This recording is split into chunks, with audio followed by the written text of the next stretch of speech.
The wolves become the sheep. It only took minutes of us running at full speed to catch up to them. Both of them were in head-to-toe black cloaks with the head cover up to help keep their skin from sparkling. When we were a few hundred feet they both turned to look at us.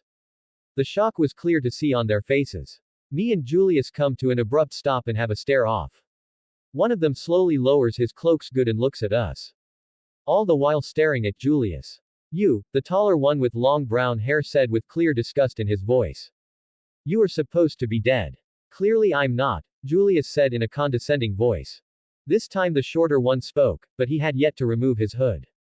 It seems he held on to life long enough for him to change. Turning his head to Julius he said in his deep voice, revealing only an evil smile from under his cloak.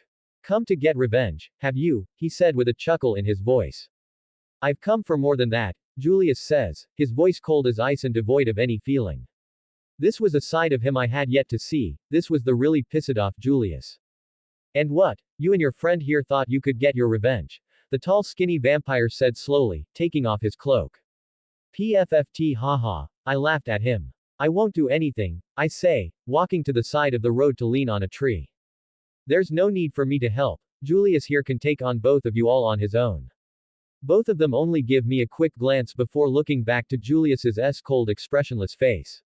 The shorter one smiled again and said, it's your life you're throwing away. He said and took off his cloak, revealing a very blocky ordinary face. With dark brown hair, almost black hair, and his deep crimson eyes. The evil smile never leaves his face all the while. Would you like to know something? He says, tossing his cloak to the side. Your little brother, he had some of the sweetest blood I have ever had. It was like the nectar of the gods as it touched my tongue. The sweet savory taste makes me salivate at just the thought, he said and smacked his lips to drive the point home. Then the other vampire also with an evil grin spoke. Then there was your father, he had a very unique taste, oh how should I put it, a very gamey taste, ah yes, like the taste of those who have lived a full life with many more years to go but was destined to die at our hands. He said with a sadistic chuckle. These two were clearly unhinged and had a few screws loose. And the best part, said the shorter one, was when I looked into your eyes, that fear in them I can see it now, yes, I can, the sadness and hatred I can see it, the fear, he said, sounding more insane the more he spoke. And his smile grew wider and wider showing off his slightly longer canines. Oh that feeling, he said, his hand slowly going down to his crotch. Oh he's one of those guys, I thought, having to put a hand over my mouth to stop myself from puking or killing him myself. If we weren't so hungry, me and my friend here would have had more fun with you and your brother and father before killing you. I would have loved to see that fear in your brother's eyes, oh I'm sure it would have been blissful. The shorter vampire said, and I was close to killing them myself but before they could continue to talk, Julius made his move. The shorter vampire who seemed to be the one in charge was about to speak again, now with his hand fully touching his crotch when the ground seemed to shake.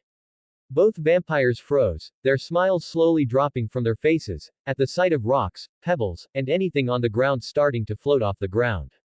Then one of his hands shot up in their direction, licking them in place. The shock was clear on their faces, their eyes as wide as saucers. You're going to suffer a death that will make the both of you beg for me to end your lives before I'm done with you, Julius said in his cold voice. And when you beg that's when the real torture starts. Moving his hand down the two vampires went to their knees, still wide-eyed. Then the show began. Pebbles began to shoot the two vampires who were now on their knees. But he didn't just shoot them with the pebbles, oh no what he did was way worse. He only grazed them, talking them apart piece by small piece, slowly taking them apart. Each pebble taking small pieces of them, causing them to scream in agony. And for hours he continued. And I let him. Because I knew, if I was him I would have done much worse. I would have taken off their arms and legs and cooked them over a volcano for a few hundred years.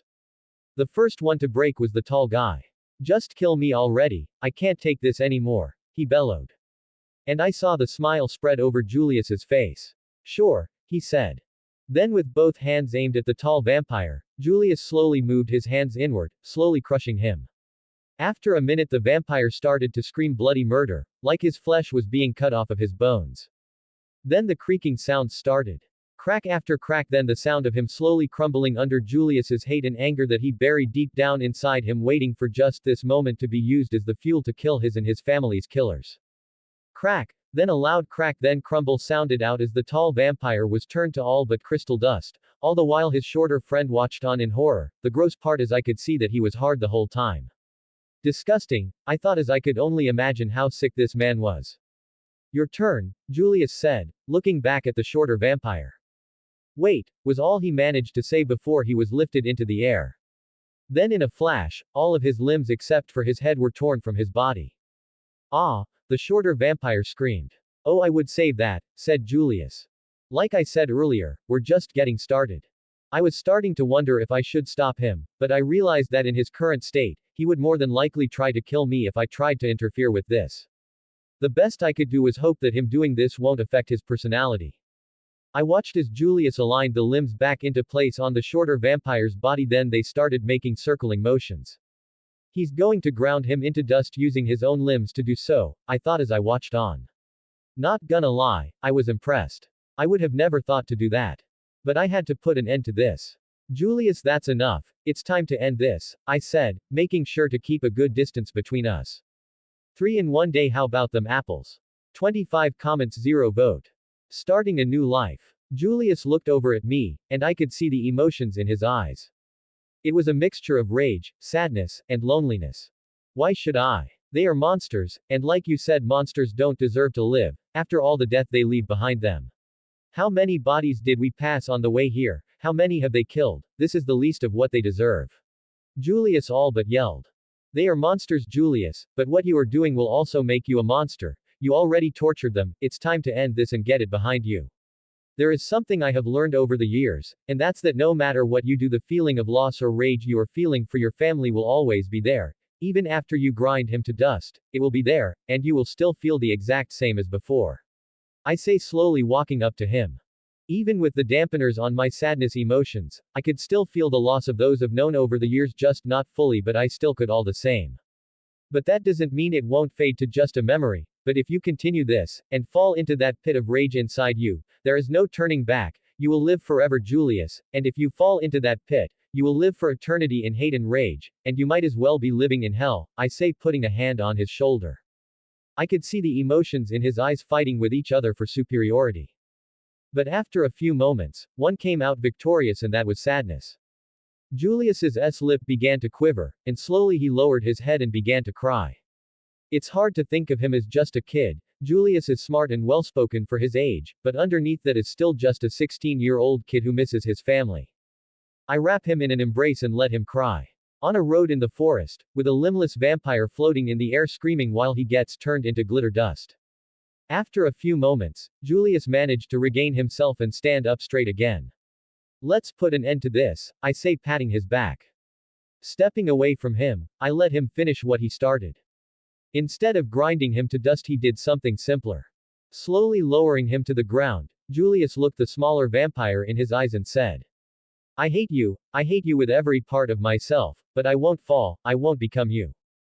The shorter vampire looked at Julius with hatred and opened his mouth to speak, but before he could, Julius lifted both of his hands and with a crack, the shorter vampire's head was twisted from his shoulders. The vampire's head slowly levitated in front of Julius, and he stared into the dead vampire's crimson-red eyes for a long moment, then it dropped to the ground like a brick. Well then, I think it's now time to head to Rome, I say, stepping up beside Julius. Looking over at me, Julius spoke. Right, Rome, I could still hear the sadness in his voice. Putting a hand on his shoulder, I spoke. You have gotten your revenge, now it's time to take a step forward down our infinite road of life. I know I might sound harsh, but your family is gone, Julius, and it's time to move on. In a small voice, Julius spoke, now looking down at the remains of the vampires. I know, it's just that ever since I was turned into a vampire and met you, I have pushed down all of these emotions, and used hate and rage to push myself forward, while I locked my sadness and sorrow behind a locked door, all to push myself to get my revenge, but now that I've gotten it, all of it is coming to the surface, and I don't know what to do with it. He said, his head still lowered. Patting him on the back, I say. It will fade, Julius, just give it time, and let it all out. We live too long to hold in our emotions, because the more and longer we push it down, the harder it will hit us when it comes back up. Julius nods at my words but doesn't look up. Now let's get rid of these two sickos, I say, kicking the head in front of us. Then with a quick flick of my foot, I started to bounce the head on my sandaled foot. Then I flicked it up again and started to bounce his head on my knees. Think fast, I say to Julius as I kick the head to him. With a startled look, Julius started to copy what I did to the head. I couldn't stop the laughter that bubbled up and out of my mouth. Then Julius started to laugh as he continued to play soccer with the vampire's head. How morbid have we become where playing hacky sack with a head became a way to release tension? I thought as Julius tossed the head in my direction. After a few more moments of fun, we got to work, moving the bodies into a pile including the head and the dust from the vampire that was crushed. After starting a small fire, I give Julius a stick with a small flame at the tip and say, "To starting anew. To starting anew," he copied, then lowered the small flame to the cloak of one of the vampires. In a matter of seconds, the vampires were engulfed in flames. After watching for a few moments, we grabbed our packs and started down the road. Straight for Rome. 24 comments, 0 vote. Home at last. It took a little more than 2 weeks to get to the outskirts of Rome, where my villa was located. The reason why it was outside of Rome was because I built it on my farmland. It was a 2-story villa with large marble pillars around the villa. There are 23 rooms and an indoor bathhouse, along with areas just for large parties that I have never used or will, and also with a courtyard in the middle.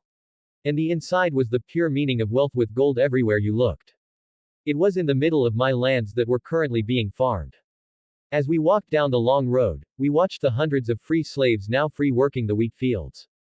"And you own all of this?" Julius asked as his head went left and right looking around, his hood covering his head and with the sun to our backs kept him from sparkling. "Yup," I said with a small smile on my face.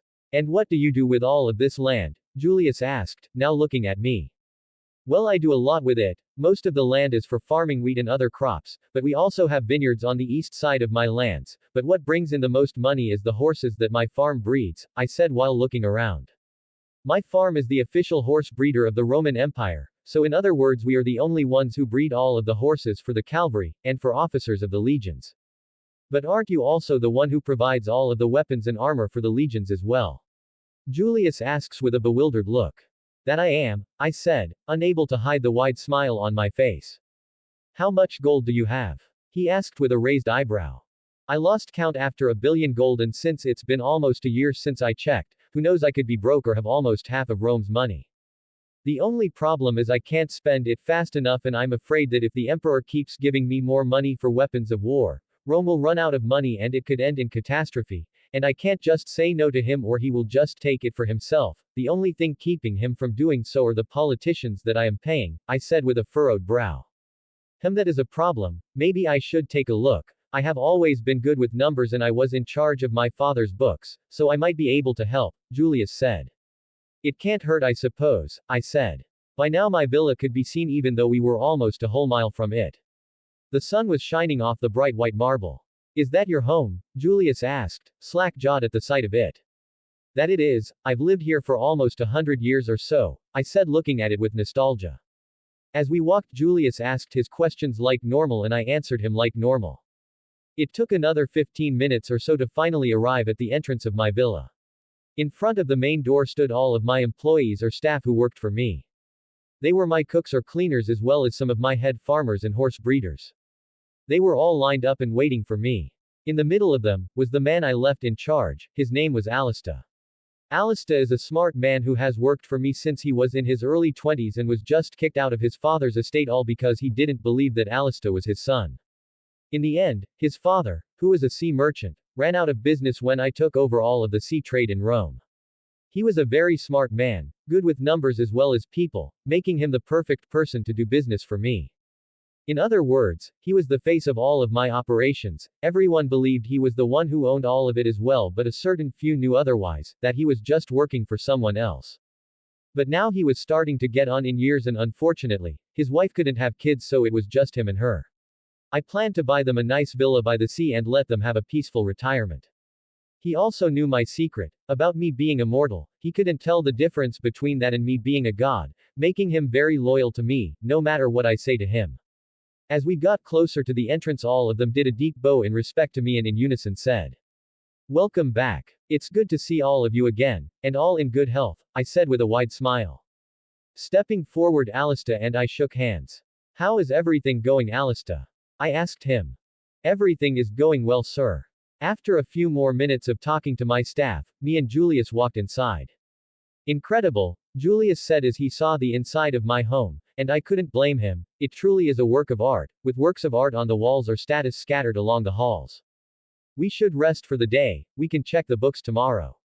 I said to Julius as I dropped my pack on the ground. If you get hungry, there are some woods a mile to the north with a good amount of wildlife for you to hunt. I would just recommend you go at night so nobody sees you, I said. Now let me show you to your new room, I said, gesturing down the hall. His new room was the second biggest besides my own room on the second floor. It had a high ceiling with a large balcony with a good view, and a large bed with fancy drapes around it to keep out the light. Now I think I'm going to fall into a deep sleep now. I will see you early tomorrow, I said, then left his room. I didn't even bother to change into any new clothes or wash myself. I simply undressed and then fell onto my bed naked. It's surprising how much I missed the luxurious lifestyle that I now lived. After thousands of years of living under the sky, it only took a few hundred years for me to become addicted to this. Of course, I could have lived like this long ago by becoming a king or a ruler, but that just seemed like too much of a hassle. I got to travel to every corner of the world that I currently could, but if I became a king or something, I would never be able to leave. I would become caged into the role of ruler, and I would rather be free to do what I want rather than that. I thought as I slowly drifted off to sleep. Expanding to new lands. Year 186 AD. Years in world 4186. After that day, things seemed to take off like a rocket and I forgot to buckle up. Julius and Alista became best of friends as Alista showed him the books with records of my money and businesses. And the two of them brainstormed a way to spread out my money. Oh, and what is that, you ask? Well, let me tell you. It was to start building a chariot arena. And not just some circular area where they go in a circle on a quarter-mile track. It was a 5-mile-long track with seats going all the way around it. With seats for hundreds of thousands of people, with suites for the emperor or nobles at the very top. With massive pieces of valerium on long poles for shade. We paid the workers an above-average amount for their work.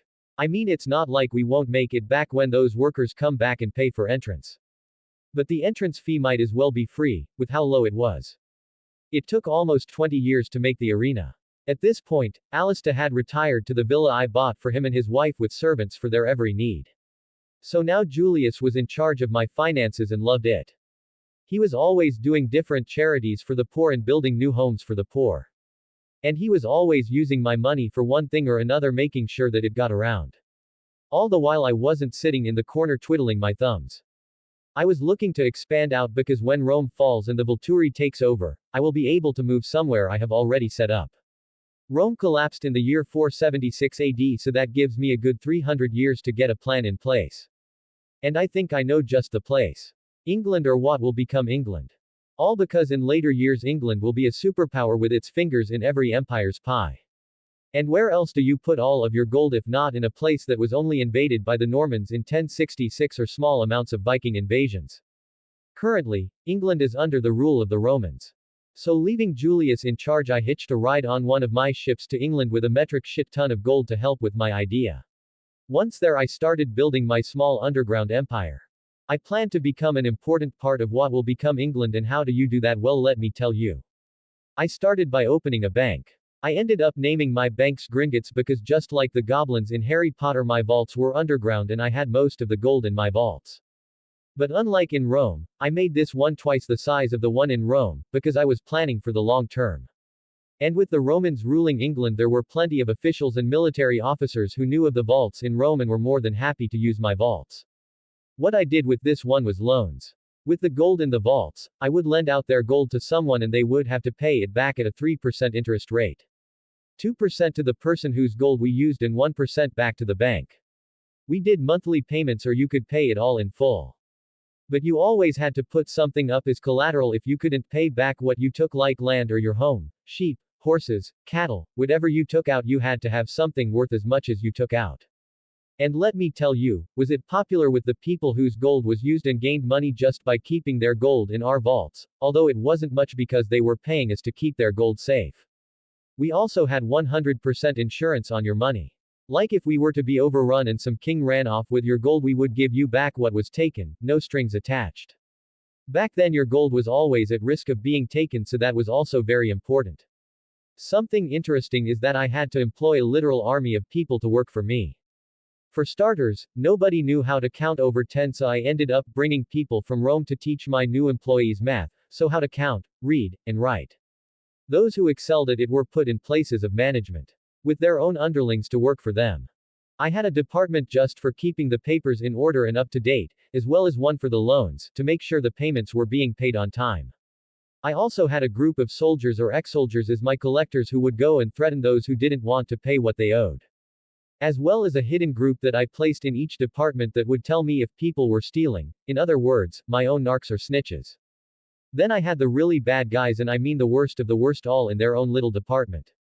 And who are those, you might ask? Well, let me tell you. The auditors. These were the guys that I paid the big bucks just to make sure they didn't go crooked on me. Even though I had my own narc in the group, it's less of a hassle to deal with if I just pay them more and keep them honest and happy. The auditors were the really smart guys, and the hardest to find to fill an auditor position. They were like finding a needle in a haystack. Their job was to make sure everything was run perfectly, and if they found anything wrong, God have mercy on that person's soul. Of course, this was still a small operation, not even a quarter of what was in the vaults in Rome, but that was just for now. After I was done in England, I decided, like a great man once said, well, I got this far, might as well keep going. So I did. Putting my most trustworthy employee in charge, I got on one of my ships and started moving. After making a quick stop in Rome to see how Julius was doing, I went to Egypt and did the same thing in the city of Alexandria. And let me tell you, it's nice to have friends in high places in Rome. Anywhere Rome ruled, I could do whatever I wanted. After another few years there, I went to India and then the Middle East, building my banks. I hadn't gone to China yet, but that was just a matter of time. I just didn't want to overdo it. I was going to let the banks establish themselves and everything get on track, then maybe I would expand. I was making England the headquarters for all of this as well. All banks would make copies of their records and using my ships send them to England where they would be stored. So if there was a fire or something, they can request the document, where we could copy it and then send it to them. Causing me to make another department just for that. By this point, it was the year 227 and I was satisfied with what I had done. My banks were now known all over the known world. This one is a bit rushed because I really want to get to the next arc of the story, so sorry about that winking face. And sorry if there are any problems with it, I'm super tired and will fix it tomorrow. 37 comments, 0 vote. Moving, and a chair for the gods. Year 300. Years in world 4300. The time has finally come for us to move to England. It took some convincing to get Julius to come with me to England, but with all of the new banks in England being the new headquarters for the banks, we decided it was best to be there. Originally I was going to stay in Rome until it fell, but why not get a head start in England and be there from the start? Leaving someone in charge of the Rome branch, we got on a boat and headed to England. Over the years that I've been there, I had a home built for me. It was much simpler than the villa that I had in Rome. It was just a 3-room stone building, but I liked it. It had everything I needed, a bed, a shitter, and a bath area. So I was set. But it's what's under my home that's important. Under my home, I have my library where I put all of my scrolls and journals. And things that I've collected over the years I spent traveling. So when Julius came to live with me, I had more than enough room. Stepping off the large boat and onto the dock, I turned to look at Julius as he grabs his pack and slings it over his shoulder. Come on, old man, we don't have all day, I say to him, unable to hide the smile on my face. That stopped being funny 100 years ago, he says to me in a dry tone, but I could see him trying not to smile. And you're thousands of years older than me, you should be dust, Julius said from behind me, and I couldn't help but chuckle at that. That's true, but I still look good. Over the years I would visit Julius every few months or whenever I passed by. And slowly we began to take on a brotherly connection. If he had a problem he couldn't solve, I would be there to help. If he needed some advice, I would give it. It was hard on him for a while, watching those he bonded with die. Unlike me, Julius could feel the sadness of every loss, and over time I could see it eat at him. First, he became more of a recluse to those around him and wouldn't leave the villa for years at a time. Then he put more of the work on his second in command and wouldn't try to connect with anyone around him. So I didn't give him much of a choice when I told him to come with me to England. During the long voyage, I spoke to him. I told him ways to help with the loss of people he knows. For starters, we shouldn't mourn the dead, they are dead, and unless there is a terrible accident, they more than likely had a great and full life, so we should celebrate the life that they did live and not the fact that they are gone. And so on. Over time I could see the weight on his shoulders lighten up. Now that we are in England, I lead him to my home. Getting on horses, we passed through the streets of Londinium. At the moment it's a far cry to what it will be. At the moment it's practically just a fort city of around 70k people. But I had the patience to wait for it to grow. And why again did you decide to put the main bank here? Julius asks, looking around. Well, I have some high hopes for this place, I say. And what exactly gave you those hopes? It's just a feeling, and I've seen many dynasties come and go, and from what I can see this place has the ability to grow into something great. Right, Julius said with clear sarcasm in his voice. Hey, look on the bright side, it's cloudy here almost all the time, so you don't have to cover up. I could see Julius freeze in his saddle as he realized that he had his hood down. Why died he? Looked over to me, then up at the cloudy sky. We wait, Julius said, surprised. Yup, it's cloudy here almost all the time, giving you more time in the open. Of course, it's not always cloudy, it does have sunny days just like anywhere else.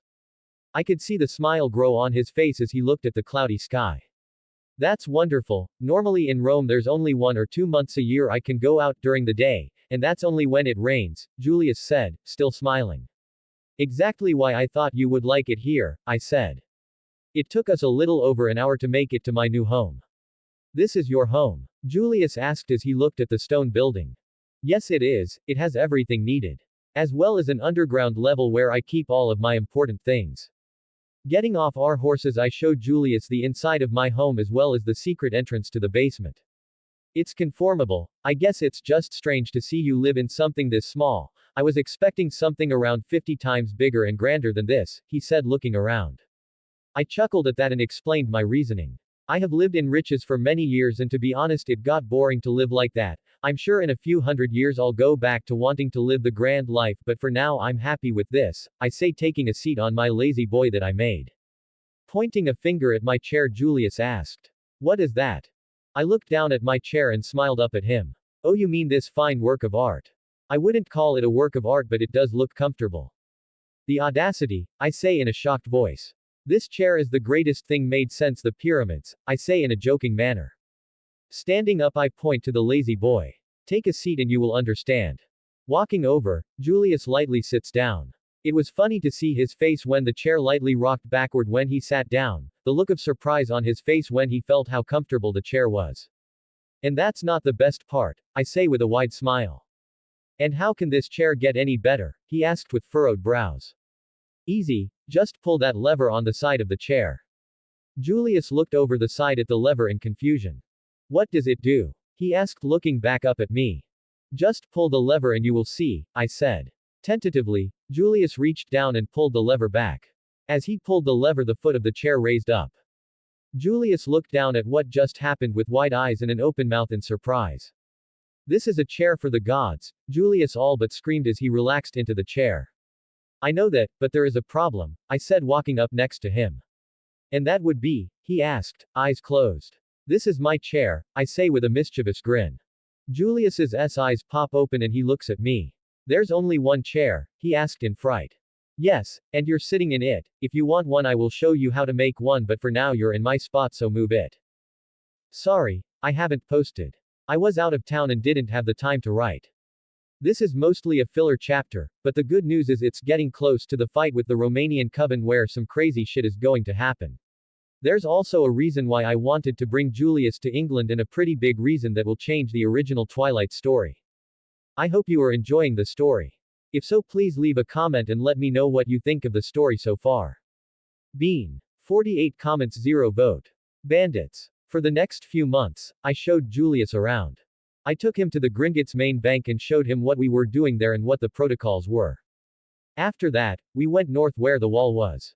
The wall was a massive wall that went straight across England to protect the south from what would become Scotland. But at the moment we are nothing but a bunch of tribes that like to raid. But to Julius, it was just some wall. I figured he might be impressed with the sight, but I forgot that a wall like this is nothing compared to the great buildings in Rome. So we ended up just exploring England, going village to village, or anywhere that seemed interesting. It's truly amazing when you are immortal, you never have to hurry around, and you can truly enjoy the simple things in life. Once done with that, we finally made our way home. While walking our horses along one of the Roman roads back south, Julius and I spoke. I still don't know what you see in this place, even the Germanic tribes would have been a better place for the head bank, Julius said. It's easy really, for one it's not connected to the mainland, making it harder for an invasion to take over the land and our gold. Second, this land is starting to grow and it's not every day you can be with a civilization from the start, giving us the advantage of moving things the way we want easier. Julius was silent for a few moments before he spoke. Now I see why you wanted it here. I don't make choices like this without planning, Julius. I know this is a downgrade from Rome, but only for a few hundred years, then it will become better here, I said while pulling out some grain from a pouch from my waist and start feeding my horse. I know, I just need to readjust to this. For over 100 years I lived like an emperor and now I am living like a commoner. I chuckled at that. It would have gotten old, Julius, everything handed to you on a silver platter, never needing for anything. It takes away the meaning of living. It would have made you go mad. Just look at most of the emperors of Rome. Most of them went mad as soon as they sat on the throne, or those that went mad trying to obtain the throne, killing in cold blood and as many as needed for it, I said while scratching my horse's ear. We live forever, Julius, and sometimes it's good to humble ourselves, to keep that humanity intact. And you just finished your lazy boy a few weeks before we left. You didn't have that in the villa, did you? No, Julius mumbled while picking up rocks with his mind and throwing them into the forest. After a few more minutes of walking, we could hear the sound of rustling in front of us just off the road. Coming to a stop, we looked over to the noise. It was clear to both of us that it was a small group of people. A group of 5 rough-looking men came to stand in the road in front of us. They all had large beards and dirty torn clothes, with more holes than a guilty man's alibi. All of them were also carrying some sort of weapon, from swords to spears. One of them even had a bow. It was clear that these fine respectable gentlemen were bandits. Me and Julius looked at each other and then back at the group of ZZ Top lookalikes and started laughing. Out of all the people to stop and rob, they pick one of the only vampires and an immortal with the ability to crush them like grapes. The group of men stared at each other and back at us, in confusion. Probably wondering if we were crazy. One of the larger men in the group stepped forward. Give us your horses and anything valuable or we will cut your heads off and leave your body here to rot, he said in a gruff voice. Looking over to Julius, the first asked. Do you want to take care of them or do you want me to do it?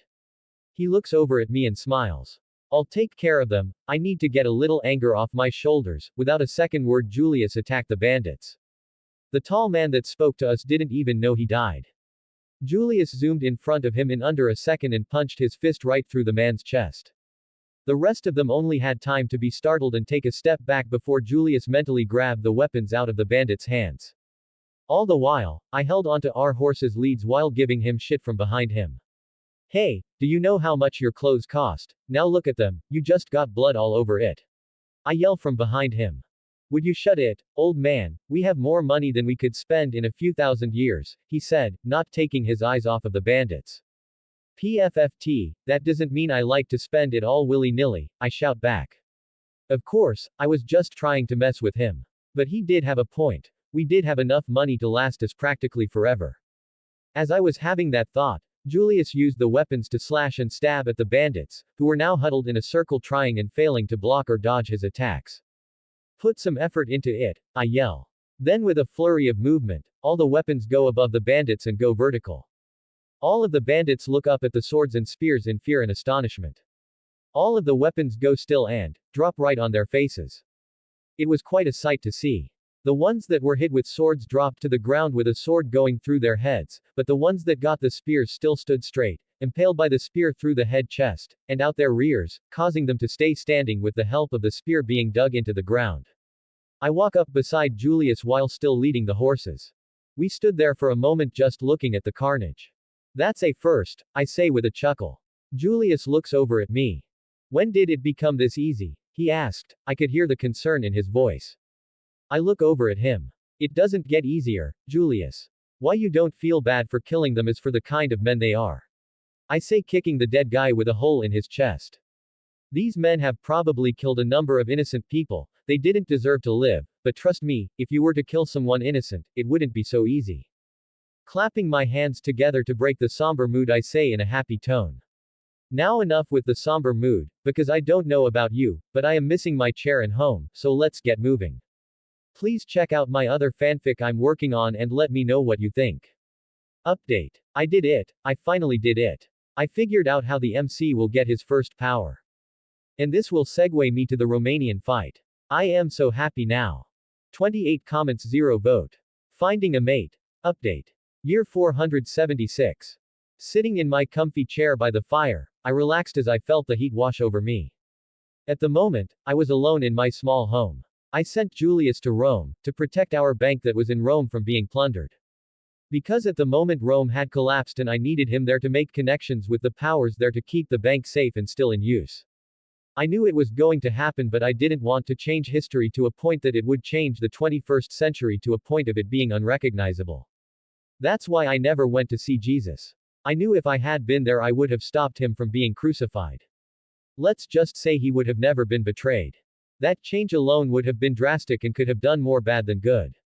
Rome did it to themselves when Rome was constantly bringing back slaves. It did nothing but hurt the lower class citizens, and keep them from making money. And making them mostly reliant on slaves. Causing the lower class citizens to riot in the streets. That along with the insane amounts of corruption in the Senate and crime in Rome only helped with its inevitable fall. Getting bored of just sitting in my home all day, I decided to go on a small trip to the west coast to a place I knew had some great views and fishing spots. So, packing up my horse, I headed west. It's honestly amazing to see all the changes that have happened in the last 150 years. Londinium has gone from a small fort city to a large city. Of course, it wasn't even close to what it will become, but it has grown in leaps and bounds.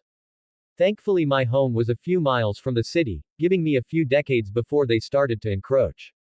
Going down a well-used path I lost myself in a Joe Rogan podcast I had heard more than 1,000 times. Something they should have built into my Spotify was a connection with my old world so I could get some new stuff. As I walked down the road I watched the trees sway and the birds fly from tree to tree. As Joe Rogan and Elon Musk light up a doobie. At midday, I stop for lunch, consisting of dried meat and a few vegetables. Packing my belongings I hit the road again. It took me another few days to reach my destination and make camp.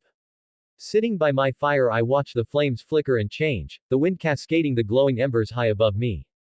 It was around 10 o'clock and I was just sitting down under some of my blankets, the fire slowly losing its glow, when something stopped me dead in my tracks. Up above me hundreds of white lines streaked across the night sky. Slowly sitting back up, I watched as the meteors flew across the sky. Incredible, I said softly to myself. Over the years I had always been drawn to the simpler things in this new life I call mine. Like when I first came here I would do just what I am doing now. Look up at the night sky by my fire and watch as the stars would twinkle and occasionally see a shooting star. Even when I had my villa and more money than the emperors or kings of this world. I would come outside, in the dead of night and just watch the night sky. And a sense of being so small would wash over me as I watched. That even with this whole new life I was still just a small speck of dust on a masterpiece covered with specks of dust, in a dusty attic. A small smile spread across my face as the last of the shooting stars passed by. I might just be a small speck of dust, but who cares, I'm going to continue living this new life to the fullest, I thought as I laid back down, and continued to watch the dazzling stars above. That night I found the part of me that seemed to be gone. The part of me that had meaning and a purpose, that I seemed to have lost at some point along my long unending walk down life's path. For so long I just seemed to drift from one place to another. I tell myself it's for the adventure, but in reality, it was to just pass the time. Of course, I did enjoy the adventure. But you can only do so for so long before it's more out of habit rather than for the fun of it. Slowly I closed my eyes and wondered what another day would bring. Year 647. Would you stop that? I say, not looking away from the old scroll I was currently reading. Sigh, I heard from Julius. Dropping the scroll to my lap I look over to Julius, who is also reading a scroll in his recliner. Are you reading one of those sad plays again? I say, pointing an accusing finger at Julius. What did I tell you about those? Every time you read a new sad play you're Mr. Sad Guy, for the next year. So if that's what it is I'm gonna. It's not a play, Adam, Julius says looking over at me. Then what is it? I say bringing my scroll back up to continue reading. It's just, how do you do it? I look over at him. Do what? I ask. How are you okay with being alone for so long? He asked me as he started to stand. I raise an eyebrow at the question. Are you okay, Julius? I say, dropping my scroll back down. I mean, has the time finally caught up with you? Have you finally gone crazy? Julius looks over at me. What? He asked. You know, you just asked how I'm okay with being alone for so long, but you are clearly standing there in the same room as me, so I'm not alone. Julius looks at me like I am an idiot. That's not what I meant, Adam. I mean a partner. Oh, well, cough. Firstly, you should word your questions better, and second, it's none of your business, I say, looking away from him. Is it because you like men? Julius asked bluntly. What? You think that I? Adam, it's fine if you do, but I'm just telling you now, I'm not that kind of guy, so. Would you shut up? I yell. I don't find men to be attractive. I snap. He raised his hands in surrender. In an attempt to change the subject, I ask. What made you ask? Julius started to avoid my eyes and play with a small piece of coal in his hands. For the past few decades, I have been craving for someone more. Someone to fall in love with, someone who will be there in my darkest days, he said, his voice getting louder with every word. Whoa, slow down there before you start going through that whole acting phase again. I said, standing from my chair. So you want a mate? I say as I wrap my scroll back up and put it on a side table. A what? He asked, confused. Clapping my hands together, I say in my teacher's voice. Buckle up, kid, you are in for a wild ride. What does a buckle have to do with this, and what do you mean a wild ride? Julius asked, more confused than ever. Well, the wild and uncaring world of love, of course. People are right, lol, that last chapter sucked and brought in a whole new load of shit from thin air. Tears of joy. 31 comments, 0 vote. Jane. Year 700. I don't get it, I really don't get it, Julius said, as he sat on a tree branch of my large beech tree that was next to my home. Looking up, I said. And what did you expect? That you would walk outside and the first person you saw was the one? Of course, I didn't, but 50 years, he said, crossing his arms. Julius, the first have been on this earth for thousands of years, and I still haven't found a partner. There's a difference between you and me, and regular humans. We live forever, and if we pick a partner, they are the ones that we will spend the rest of eternity with. That's a very big decision. I yell up at him. The memories of all his failed, attempted courtings ran through my brain. The failed attempts and the blunder he made in his quest for love. But Julius quickly found that any woman that fell in love with him didn't actually fall in love with him, but instead, they fell in love with the way he looked, with his perfect face and hair, his golden eyes adding to people's fascination and attraction. Thankfully, next year we have a planned trip to visit some small covens I knew about and hopefully find his mate there. Now will you come inside, and stop being Mr. Emo for at least one day?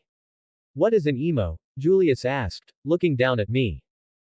It's a person in constant sorrow or a person that acts like it to court women. I say, trying to put it into words he would understand. Do you think that would work? He asked, still looking down at me.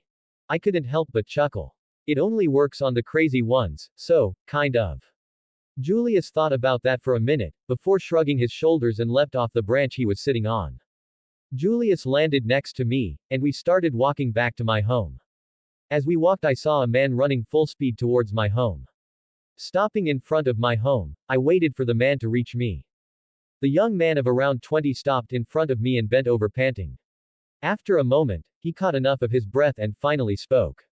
Sir, I have a message for you from Mr. Thrack, he said, still trying to catch his breath. Thrack was the man currently in charge of the main bank in Londinium. He was handpicked by his predecessor and approved by me. What is the message? I asked in a hurry. The only time they would send me a message would be if something was really wrong. Normally, if there was a problem, Julius would be the one to deal with it, not that I made him do it, but that he genuinely enjoyed the whole thing. Strange men in red and black cloaks were seen getting off a ship. Mr. Thrack told me you wanted to be told if men that wore them were ever seen. I nodded at him. Yes, thank you. I said, dismissing him with the toss of a gold coin. Turning, I opened the door to my home and rush inside. Red and black cloaks, is it the Volturi? Julius asked, following me inside. More than likely, I said, grabbing my sword, and strapping it to my waist. What would they want here? There is nothing here but the Gringotts Bank. Yes, but they aren't here for that. If anything, they are here for me. Julius had never met any of the Volturi, and only a handful of vampires. But he knew about them because of the trips I take every few years to check in with the Volturi. Why would they come for you? Julius asked, confused. Who knows? They are led by a man with some serious mental issues, so it could be anything. I say, grabbing my own cloak and putting it on. After getting everything I would need, me and Julius run full speed to the city. At full speed, it only took us 10 minutes to reach the outskirts of the city. And another 15 minutes to figure out that they were already out of the city. Going to Gringotts, I found Thrak in his office. Sitting down in a chair by his desk, I asked. So, some people in black and red cloaks were seen. Yes, sir, they were seen leaving a ship this morning. I had over a dozen people tell me about them, how they were the most beautiful people any of them had ever seen. And knowing that you wanted to know if anyone of such discrimination was to show up, to notify you immediately. Yes, that is true, I said, leaning back in the wooden chair. And what direction were they last seen? I asked. They were last seen going north, just leaving the city. How many were in the group? Julius asked. I believe they said 9 of them. I looked over to Julius. It seems they are not here for me. Julius raised an eyebrow. Then what are they here for? I don't know, but that worries me more. Quickly leaving Gringotts, we head north, in the hopes of catching up with them. Running north at full speed. I stretched out my senses, staying alert for any signs of an ambush. We ran for almost an hour before we ran into a small open field. In the middle of the field was a small village. With wooden huts and a muddy road that went right down the middle. I'm going to change a bit of the Twilight history here. So the reason Jane and her brother were burned at the stake was because the people of their village thought they were witches, because the people that were mean or bad towards their family had overly bad luck, but those close to the family had good luck, and that Jane and her brother were outcast among the village. What I'm changing here is that arrow only takes the male because Jane didn't show any talents as a human, but her brother Bad showed abilities for reading people. But one thing stuck out in the village, and that was the smoke that just started to billow high into the sky. Looking at where the smoke was coming from, I saw 2 large stakes in the ground surrounded by pieces of wood. But what really grabbed my attention was the boy and girl tied to the stakes. My heart dropped. This must be Jane and her brother Alec. As I watched, I saw on the outer rim of the mob of villagers was the Volturi. They stood there as the flames began to lick at Jane and Alec's feet. Their screams sent a shiver down my spine. I have seen death more than anyone alive, but that doesn't mean I like to watch others die horrible deaths. As I was having that thought, the Volturi moved. In a group, they moved forward, pushing the villagers to the side. But something strange happened. They only went toward Alec, leaving Jane to continue screaming as the flames rose higher. Julius, get that girl out of there, I order him as we run full speed towards the fires. Julius lifted his hands and lifted the stake and Jane out of the fire. Stopping by her side, I tear the bindings holding Jane to the stake. Thankfully she was already unconscious, half of her lower body was already burned to a terrible state. Looking over, I saw the villagers running away back to the village while screaming. Standing among the fleeing people stood Arrow. Rock still he stood and stared at Julius, his eyes glinting, as if he found a new toy to add to his collection of rare artifacts. And just past Arrow, I saw one of the Volturi members lean down over Alec and bite into his neck. Looking back at Kias, I saw he was now looking at me. How strange, I heard him whisper. Without another word, and before I could do anything, Arrow and the rest of the Volturi members picked up Alec and started running at full speed away from me. I was about to chase after them and free Alec from the Volturi when I heard Julius call my name. Adam, I need your help, he said as he looked down at the badly burned legs of Jane. I stalled for only a moment before I went to Julius. Jogging over, I crouched down, and checked on Jane. Why didn't they help her as well? I thought. Is this world different from the movie, or did I change the course of this history? I thought as I looked at the burns. I could help her with the burns and keep the infection away, but she wouldn't be able to walk again. The tendons and muscles took too much damage for me to fix. But that's not what I wanted. Jane's ability was too strong to go to waste. Looking up to Julius, the first say. Only you can save her now, Julius. If there are any problems with the chapter, please let me know. I wrote this one half asleep and extremely tired, so please leave a comment if you find anything. Thank you. From a very tired Bean. 29 comments, 0 vote. Blood rage. Putting the Volturi to the back of my mind for now, I looked at Julius. You need to change her, or she will die. I say in a rush. But why? She could survive the burns. Julius asked. Yes, she could. With my help, she can heal, but she will never be able to walk again. The fire burned too much of her leg muscles for her to ever walk again, so we might as well kill her now to end her suffering. I say, looking into his eyes. Are you ready to kill this innocent girl, Julius? I asked him. He looked down at Jane as she lay unconscious, with a furrowed brow. I felt a little bad about making Julius do this, but if she had the same powers that she had in the movie, she would be of great help, and it would take away an asset from the Volturi that they missed. What do I do? He asked. You need to bite her, the venom in your saliva will got into her blood and go through her body, changing her, but that's the easy part. The hard part is when you bite her, her blood will get in your mouth, and that's when you either kill her or save her, I say, still looking him in the eyes. This will be the hardest thing you may ever do, and as soon as you start, I won't be able to stop you unless I break your jaw off. I could see the nervousness in his eyes as he readied himself for what he was about to do. Julius, I say to him. He looked up at me. You have a will stronger than anyone I have ever seen. If there is one person who could do this, it's you. I say in an attempt to bolster his courage. Julius nods his head, and slowly, he grabs Jane's arm and raises it to his mouth. Posing for just a moment, Julius bites down on her wrist. I saw as his eyes went wide and the taste of human blood flooded his mouth. The yellow in his eyes slowly changed color, going from the golden yellow to crimson red. Julius, that's enough, I said to him as I watched his eyes change. But he didn't listen to my words, he was floating in a sea of bliss he had never felt before, a whole new energy filled him the more he drank the sweet bright red blood. Julius, I say in a stern voice. I saw his eyes slightly widen for a split second at my words, but only for a second, before his eyes glazed over, and nothing but the need for human blood filled his mind. You're killing her, Julius, she is going to lose too much blood if you don't stop. I yell. My words seemed to reach him this time, because in a flash he looked right at me, his eyes wide and clear. And with great force Julius opened his mouth, and leaned away from her, but just for a split second before a look of rage came over his face, and in an instant Julius dove for Jane's neck.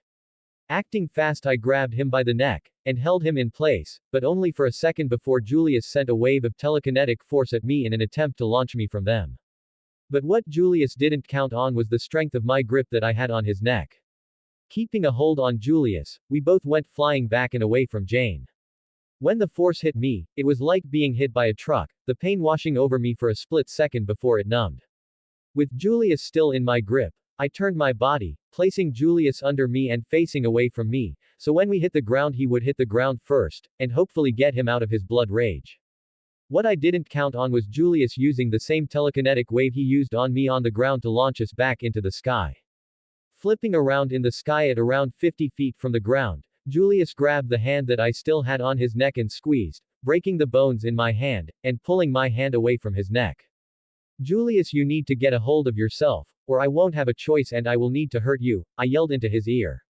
Shut up. Julius roared, and in a flash Julius raised both hands behind his head and grabbed onto my tunic, in an attempt to throw me from his back. Knowing what he was going for, I wrapped my arms and legs around his waist and torso. When Julius pulled, all he did was rip off the top of my shirt. Looking over Julius's head I could see we are only 30 feet from the ground now, and plummeting back down fast. Wanting to end this now, I grabbed Julius's arms. Holding him with my legs wrapped around his waist so we don't separate mid-air, I grabbed his arms, which were still trying to grab me, and placed them to his side and wrapped my arms around him and clasped my hands together so he can't get loose. Then moving our weight around, I angle us straight down, then as fast as I can, I separate my legs from his waist and put my hands under his arms and pushed him as hard as I could, launching him head first to the ground. By the time I launched him, we were only a few feet from the ground, not giving him time to build up his telekinetic pushes. Julius hit the ground hard, a small boom echoing out when he hit. Flipping around, I put my feet under me and landed a second later. I had to wait for my legs to heal back up, before moving again. Once I felt the pain wash away, and felt that my legs weren't in pieces anymore, I stood and ran to Julius's prone figure. Stopping next to him, I looked down at him. Cracks ran down his face and neck, and his arm was at a weird angle. Slowly Julius's eyes opened and slowly he looked around, then at me. Adam, what happened? Julius asked as he looked down at his cracked figure. I crouched down and smiled at him. You, my friend, went through something called a blood rage. I figured that out on my own, but what about her, is she dead? Julius asked me, now looking away from me. Looking back, I saw Jane still laying still on the ground, her chest no longer rising and falling. Well, of course she's dead. I say to him with a chuckle. Julius's head whipped around, and he looked up at me, his eyes wide. I killed her, he asked. Yup. I say, trying my hardest not to laugh at him. Julius's eyes go wide in panic, as he slowly sits up. I killed an innocent girl, he stammered. Not able to hold it in anymore, I burst out laughing. Julius, you dope. You need to die to become a vampire. The venom stops the heart, then the rest of her will change. I say, bending over just to breathe, as tears roll down my face. Getting a hold of myself a few moments later, I put out a hand to help him stand. Once Julius was standing, I helped him put his arm back in place, then looked over my shoulder. I could see some of the male villagers standing at the edge of the village with spears in hand, ready, if we were to attack them. I'm sure there was more at first, but after they saw me and Julius fight, more than one probably ran away, leaving the bravest behind. We should get going, these villagers have seen enough crazy shit for the day. Yes, that's a good idea, Julius says as he dusts himself off. Oh, and Julius, I spoke as we started walking towards Jane. Yeah, Julius asked. You're paying for my tunic, I say, looking down at my shirt, which was now around my waist. Julius looked over at me, and said. You are such a cheap person, he said, shaking his head. No, I'm responsible with my money. You tore it, so you're paying for it. If I tore it, I would have paid for it, but I didn't, so you're paying for it. You have over 80% of the world's money in your banks, making you mountains of gold, but you're not willing to pay for a simple tunic. Julius said, shaking his head. Digging into his money purse, Julius takes out a good coin and hands it to me. Why, thank you very much, sir, for your kindness, sir, I say, doing a playful bow, as I took the gold from his hand. Happy Thanksgiving, everyone. Sorry if there are any problems with it. I had to rush this chapter to get it done before the rest of my day is busy, so please let me know if there are any errors. Bean. 27 comments, 0 vote. A talk and a wake up. We ended up stealing a small cart and a horse to transport Jane back to our home, or I wouldn't call it stealing. I left a small pouch of gold for the horse and cart, well over the price originally paid for it. Why I say steal is because I didn't ask, I just took it. As we traveled down one of the old mud and dirt roads, Julius decided to speak for the first time since we left. What was the Volturi doing here? I know they try to avoid you, but for them to come all the way here, and then take a boy being burned at the stake, it just doesn't make sense. Julius said as he led the horse on. Standing on the other side of the horse, I answered his question.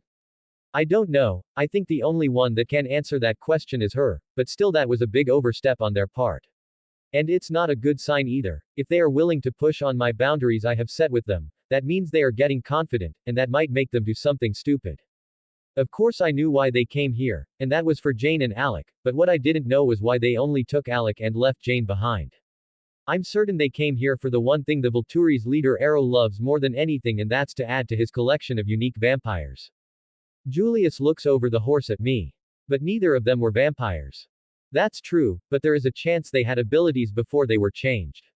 Arrow probably got wind that certain individuals here had unique abilities, and came to investigate himself, but when he got here he saw they were being burned alive, so taking a chance he took one of them and changed him in the hope that his abilities will be useful and powerful when he becomes a vampire.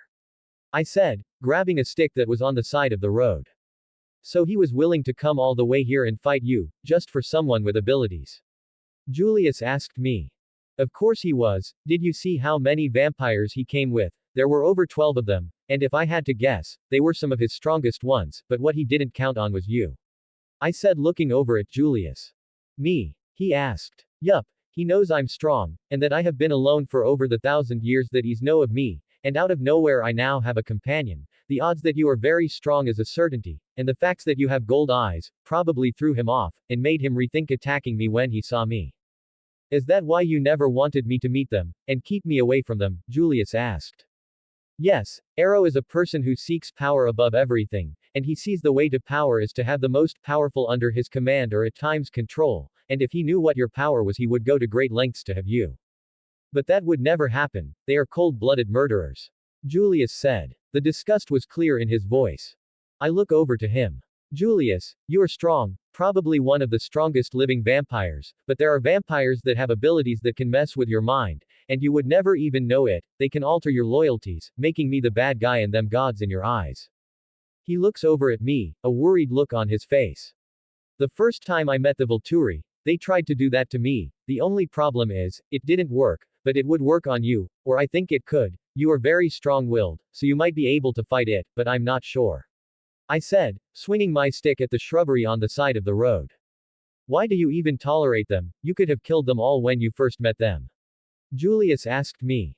The vampire world needs rules, and that's what the Volturi bring to the vampires. That's why I hate the Romanian coven so much. At the moment the Romanian coven is the ruling vampiric coven, and they let their vampires murder entire villages with no consequences, no rules, murdering hundreds or thousands because they think they are gods among men. But the Volturi, they have rules. Like keeping the vampire world hidden from regular humans, and to only drink and kill those who nobody will notice if they went missing, or were found dead on the side of the road. A necessary evil. I finished. After a few more hours of travel we finally arrived at my home. The small stone structure, a comfort to see. Parking the wagon by the front door I pick up Jane from the back and bring her inside, laying her on my bed. I cracked the door open and walked into my sitting room, and did as the room's name implies, and sat down in my lazy boy, letting out a groan of comfort as I fell into the comfortable chair. A moment later, Julius comes in and sits in his chair. The room fell into silence for a few moments. What now? Julius asked. I look over at him. What do you mean? I asked. I mean, what do we do about the new member of our group? He asked. I sat for a moment, thinking of what to do. I knew that Jane would be different than Julius, her hate for humans could be a problem, and that it would be harder to get her to drink animal blood instead of human blood. I think we will do the same thing I did with you. I say, pulling the lever on the side of my chair, and bringing up the leg part of my chair. As soon as she wakes we will take her north and away from any village or settlement, and get her on animal blood, but that may be harder to do than it was with you. I say. Julius looks over at me. Why would it be harder? Well, let me ask you this, if you and your little brother were being burned at the stake, would you have a problem with humans? Julius raised an eyebrow. I see where you're going with this, and I can see how she might have a hate for people. Julius said. All we can do for her is try and help her, get her to change her view of humans, that not all of them are like that. And plus, all of them will be dead within the next 40 years. But before I could finish speaking. Creak, boom. Standing to my feet, I only had seconds to avoid a blurring figure that was heading right for me. As I moved to the right, the blurring figure of Jane crashed right into my lazy boy. Pieces of wood and animal furs went everywhere, as my most beloved possession was destroyed right in front of my eyes. My mouth was agape as I stared at the pieces of my chair that lay scattered everywhere. Looking up I had to dodge the blurred arm that was launched towards my head. But instead of dodging, I grab the arm mid-swing, my other hand shoots out and grabs Jane by the neck, and I lift her off the ground, my 6'3" figure dwarfing Jane's 5'4". Do you know how long it took me to get that sheer perfect? I yelled at her. Her eyes now wide with fear, as she stared at me, and tried her hardest to get out of my grip. I mean really, I just got a perfect butt imprint and everything. I yelled, shaking her hard enough to break a normal person's neck. I don't think I had been this mad in almost 900 years. And I was ready to end Jane now, her powers be damned. Adam, calm down, you can make another one, it's not like you don't have forever to do it. Julius said, grabbing my arm. I look over at him. But Julius, it was perfect. I whined. He looked at me, like I was stupid. Let her down, you geezer. He said. I stared at him for a moment, going over the idea of just breaking her head off, then reattaching it for payback for breaking my chair, but after a moment I figured it wasn't worth having Julius nagging at me. Fine, I said, letting go of her neck, causing her to fall to the ground like a sack of potatoes. Let me know if there are any problems with the chapter and I will fix it. Bean. 3 comments 0 vote. What am I? Stepping away from Jane, I crossed my arms, and tapped my foot, as she sat up, and looked up at me and Julius, her eyes blood red, and the snarl on her face feral. Oh, would you relax, we're not going to hurt you. I say, the bitterness clear in my voice. Who are you, the both of you? She practically yells out, causing her to cover her ears at her loud voice. What is happening to me? She says loudly, just not a scream like before. I look over at Julius with a raised eyebrow. You should tell her, I say, gesturing with my hands at Jane. Why should I do it? You are the one that told me to change her. Holding the bridge of my nose, I let out a long sigh. Fine, I say, annoyed. Looking back down at Jane, who was still sitting on the floor, I say. Could you stand up? I need to clean up the mess you made out of my favorite chair. I said while waving a showing hand at her. Jane looked down, at the pieces scattered around, that used to be my chair, then back up at me. What happened to me? Jane said, ignoring my request. I sighed again. When did people start to get so annoying? I mumbled under my breath, but forgot that no matter how softly I spoke, both Jane and Julius could still hear me. Adam, you can't blame her, she has no idea of what has happened to her, it's only natural that she would be confused and afraid. Julius said, from behind me and to my left. I took in a deep breath and held it for a few moments, before puffing it back out. You're right, I'm just upset about my chair. I said, turning my head to look at Julius. Turning back to Jane, I crouched down and looked her in the eyes. First, what's your name? I asked in my best customer service voice, even though I knew what her name was. I didn't want to magically know her name and make Julius suspicious of me, which I constantly have to do nowadays, because I constantly forget that Julius might look like a 17-year-old, but in reality he's almost 500 years old, and had a knack for picking up on my words. After the split second it took me to run that through my mind, I came back to reality just in time for Jane to speak. My name is Jane, she said, now seeming to have calmed down a little. Putting my hand out I say. Hello Jane, my name is Adam Gray. I say, with a small smile on my face. Tentatively, Jane puts her hand in mine, and we shake. Pointing over my shoulder at Julius the first say. And he is Julius. As we shake hands I see Jane's eyes move from my eyes to my neck, where she stares at the pulse on my neck, causing her to open her mouth and move closer to me, instinctually. Using my free hand, I bring it up in front of her face and snap my fingers a few times, to break her out of her bloodlust stupor. Blinking a few times, she looked back up at me, as we removed our hands.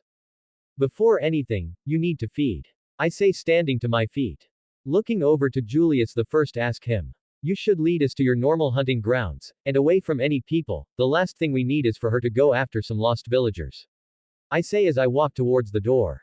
As I reached the door, I looked back over my shoulder, and saw Julius help Jane to her feet, the both of them staring into each other's eyes.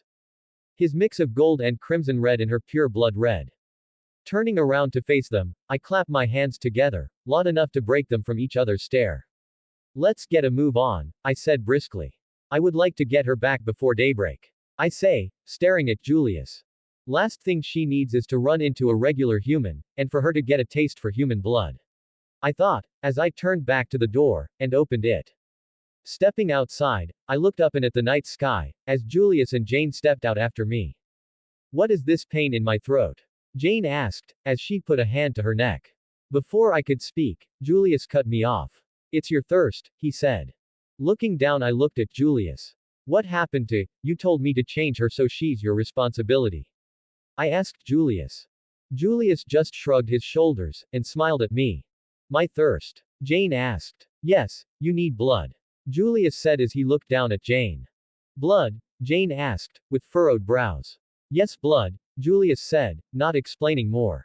We will explain everything after you feed, it will help focus you, and keep you from being distracted while we explain everything to you. I say, turning to Julius.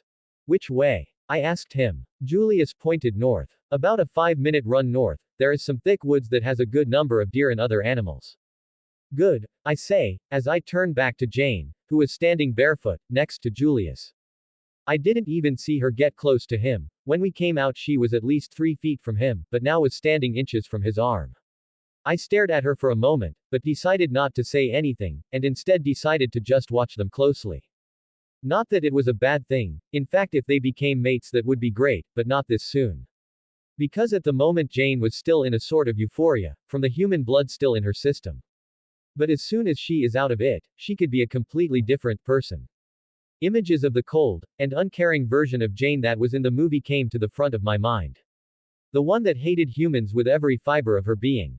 If Julius was her mate, he might be the counterweight for Jane, the one who keeps her on the right path, I thought. I'm sure at the moment she hates humans for what they did to her and her brother, but not as much as was shown in the movies. Because I'm sure, without a doubt, that the Volturi helped add wood to her fire of hatred. And hopefully, without their influence on her, she might become a different person to the one in the movies. All of these thoughts ran through my mind in seconds. Breaking from them, I looked at Julius. We will need to take it slow, she is still getting used to her new strengths. I say. Looking at Jane, I say. You feel different, don't you? I asked her. Jane nodded her head at my question but didn't say anything. That's because of what we had to do to you, to keep you alive. I say, gesturing to me and Julius. I don't understand, Jane said, looking between me and Julius. That's understandable. I say with a chuckle. My words and chuckle only caused Jane to furrow her brows. Jane, you are no longer human. I say, looking Jane in the eyes. What? She said. Have you noticed since you woke up that you no longer have a heartbeat, or a real need to breath? I asked her. Jane froze for a moment, as she brought her hand up and placed it on her chest, in search of a beat she wouldn't find. Or how you were able to do what you did inside of my home. I continued. You ran through a wooden door, then in a blur of speed, you ran at me and destroyed my chair, which was made of thick wood, and you didn't even feel a thing. I added. Could a regular human do that? I asked her. Jane was frozen in place as the memories of what she did ran through her brain. After a moment, she looked up at me and asked the most important question. Then what am I? She asked. With a smile on my face I say. A vampire. 19 comments 0 vote. Lost in thought. Sitting by my small campfire, I watched as Julius and Jane exchanged blows in their fast-paced fight. The both of them moving faster than any human I would be able to follow. But my eyes didn't miss a thing, from any wasted motion, or mistaken foot placement, my eyes could see it perfectly. As I watched, my mind started to drift. It had only been a month since we turned Jane into a vampire, and let me tell you, holy shit. The girl was a firecracker, with some serious anger issues, mostly towards humans, and the Volturi. Human because of the fact that her village almost burned her and her brother to death for the simple fact that they thought they were witches. I know, how medieval of them. But to be fair, witches and demons were a real fear in our current time, causing people to do some pretty stupid stuff while in a state of mass hysteria. Second, she hated the Volturi for leaving her to die, and taking her only living family. And I didn't even need to try and persuade her into hating them. She hated them for the fact that they left her behind when they had the chance to save her as well. Allowing me to mold her into a better person, and to add wood to her fire of hatred she had for the Volturi. Even though she still had some serious issues with humans, I try my best to show her the best in humanity. Even though our current time isn't the best era to try and show someone the good in humanity. I mean, if I was to go to any village or city, the odds of finding a starving person on the side of the road begging for scraps was very high. Oh, and just finding a dead body on the side of the road was also high. So yeah, not the best time. And the fact that England was in constant wars with itself, with self-proclaimed kings, I think 7 in total, who massed armies, to go to war with each other on a yearly basis as proclaimed kings chosen by God, causing the death of thousands of people every year, which also didn't help. So, yeah. But I was working on it, because even in the worst of times, there is still good. At the moment Christianity was starting to grow in England, slowly becoming the biggest religion in England, causing people to become more caring to the less fortunate, but only slightly. Just then Julius landed a hard kick to Jane's chest, rocketing her back, where she hit a tree, causing chunks of wood to break from the tree. Clapping my hands together I say. Nice hit, Julius, go check on her. I think we've had enough for today. Once she's up, take her hunting. Julius nods his head at me, then zooms to where Jane landed, and is now slowly sitting up. As Julius helped her to her feet, they began to talk. I ignored their conversation, and delivered back into my mind as I waited for them to come back from their hunt. Something new that also happened, was that Jane and Julius became almost inseparable. They were constantly in each other's company, either talking, reading or just enjoying each other's company. Which I guess is good. I'm just happy that they were taking it slow. Because I knew from that first day when they were locked in each other's eyes, that they were destined to become each other's mate. I had a few conversations with Julius about his feelings towards Jane, and all it ended up doing was making him blush and avoid the question. I didn't even know vampires could blush. But just the way they talked or looked at each other told me their feelings for each other quite clearly. The only guess I could come up with for why they weren't already together was because of the fact that Jane was still trying to get used to her new life as a vampire. And knowing Julius and his compassionate side, I knew he was willing to wait forever for Jane. Often when seeing them together would send my heart to aching for the lack of love I felt. Of course me and Julius care for each other like brothers, and that helped numb the longing I felt, but it could only do so for so long. But something told me, just a little longer. It was like a voice in the back of my head, that would whisper those words, whenever the feeling would bare its head. Helping me manage the feeling. Pushing that train of thought to the back of my mind, before I got consumed by it. I started to think about my next move. Now that the Volturi had Jane's brother Alec, they should be ready to finally fight the Romanian Coven. With Alec's abilities and the army of vampires with abilities under the Volturi's control, they would be getting ready to fight. The only thing keeping them from doing so now, was that they still needed to train Alec in fighting as a vampire and how to use his abilities. Just like what I was doing for Jane. Something I found out about Jane was her affinity for combat, which surprised me. In the movie, she only relied on her mental ability to cause extreme pain to others, but from what she has shown in her fights with Julius was that she could fight, and fight well. Of course she still couldn't beat me or Julius yet, but she was getting better every day that her and Julius fought. In her training I had given Julius the lead, allowing him to train her in most aspects, from fighting to self-control lessons. With me watching from the side to give him instructions on what he could do better, or what he should teach her first. Me doing this also caused Jane to underestimate me. In the first week, Jane thought it was a good idea to challenge me to a fight.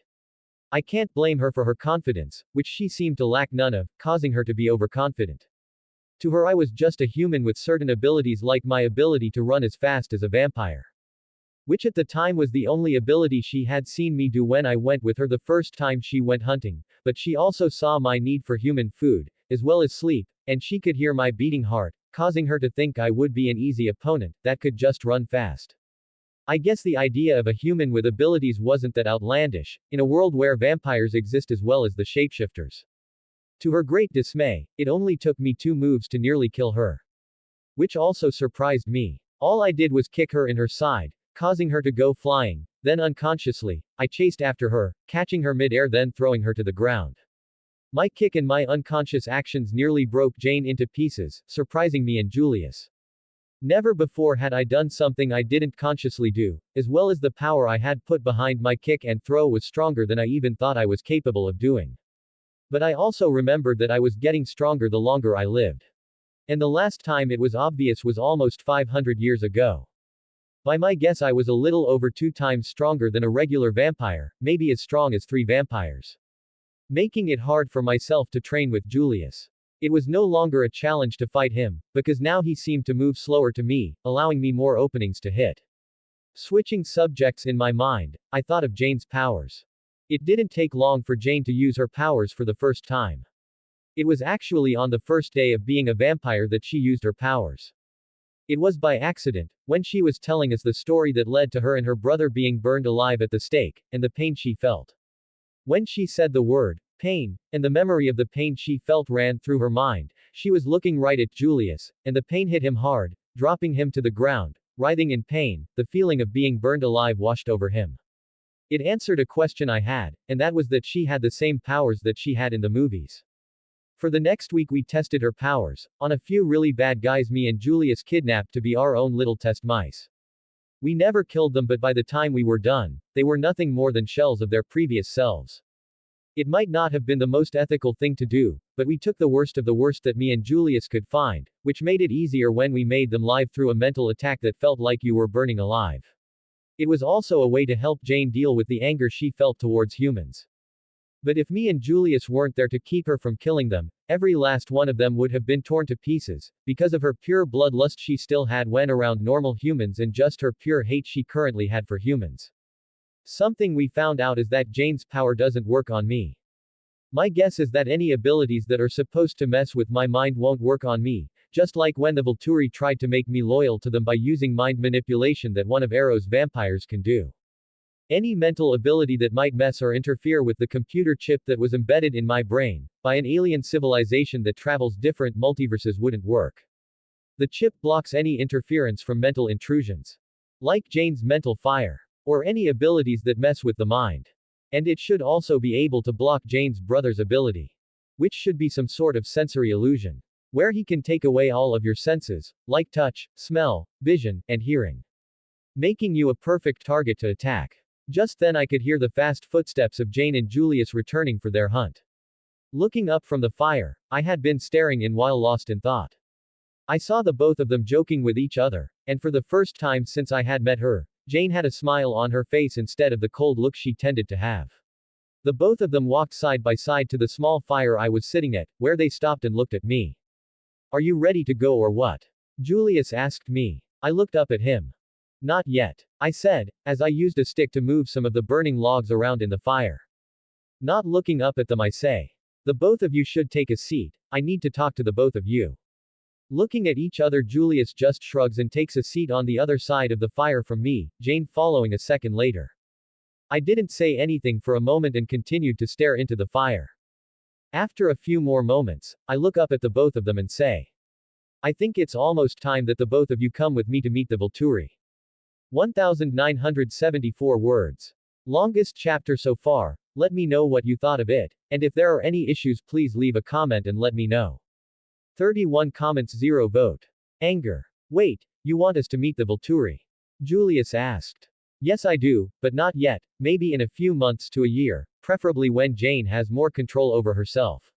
I say, pointing the stick I was using in the fire at Jane, who just raised an eyebrow at me, her smile gone, and the cold emotionless mask back in place.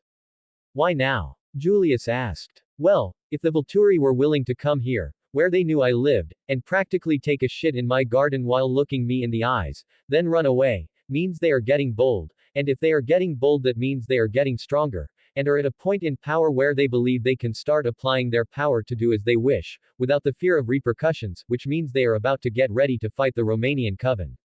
Julius slowly nodded his head, with a thoughtful look on his face, as he went over my words. Julius opened his mouth to ask a question, but was cut off by Jane. The Romanian coven? Jane asked. Yes, the Romanian coven, Julius says in an offhand manner. Then he opened his mouth to ask me another question, but was cut off again. Who is the Romanian coven? Jane asked, this time looking at me. The Romanian coven is the current ruling vampiric coven. Vampires have rulers, Jane asked, tilting her head to the side slightly. It was my idea to keep Jane away from the political world that the vampires have. In an attempt to keep her mind more focused on her training, because the first year of being a vampire, they tend to be very unstable, mentally, and in their ability to control themselves around humans and their blood. Things were starting to move in the vampire world, and fast, and now I had a choice either to tell her or not. Of course I told her about the Volturi, but I didn't tell her about the other covens spread across the known world.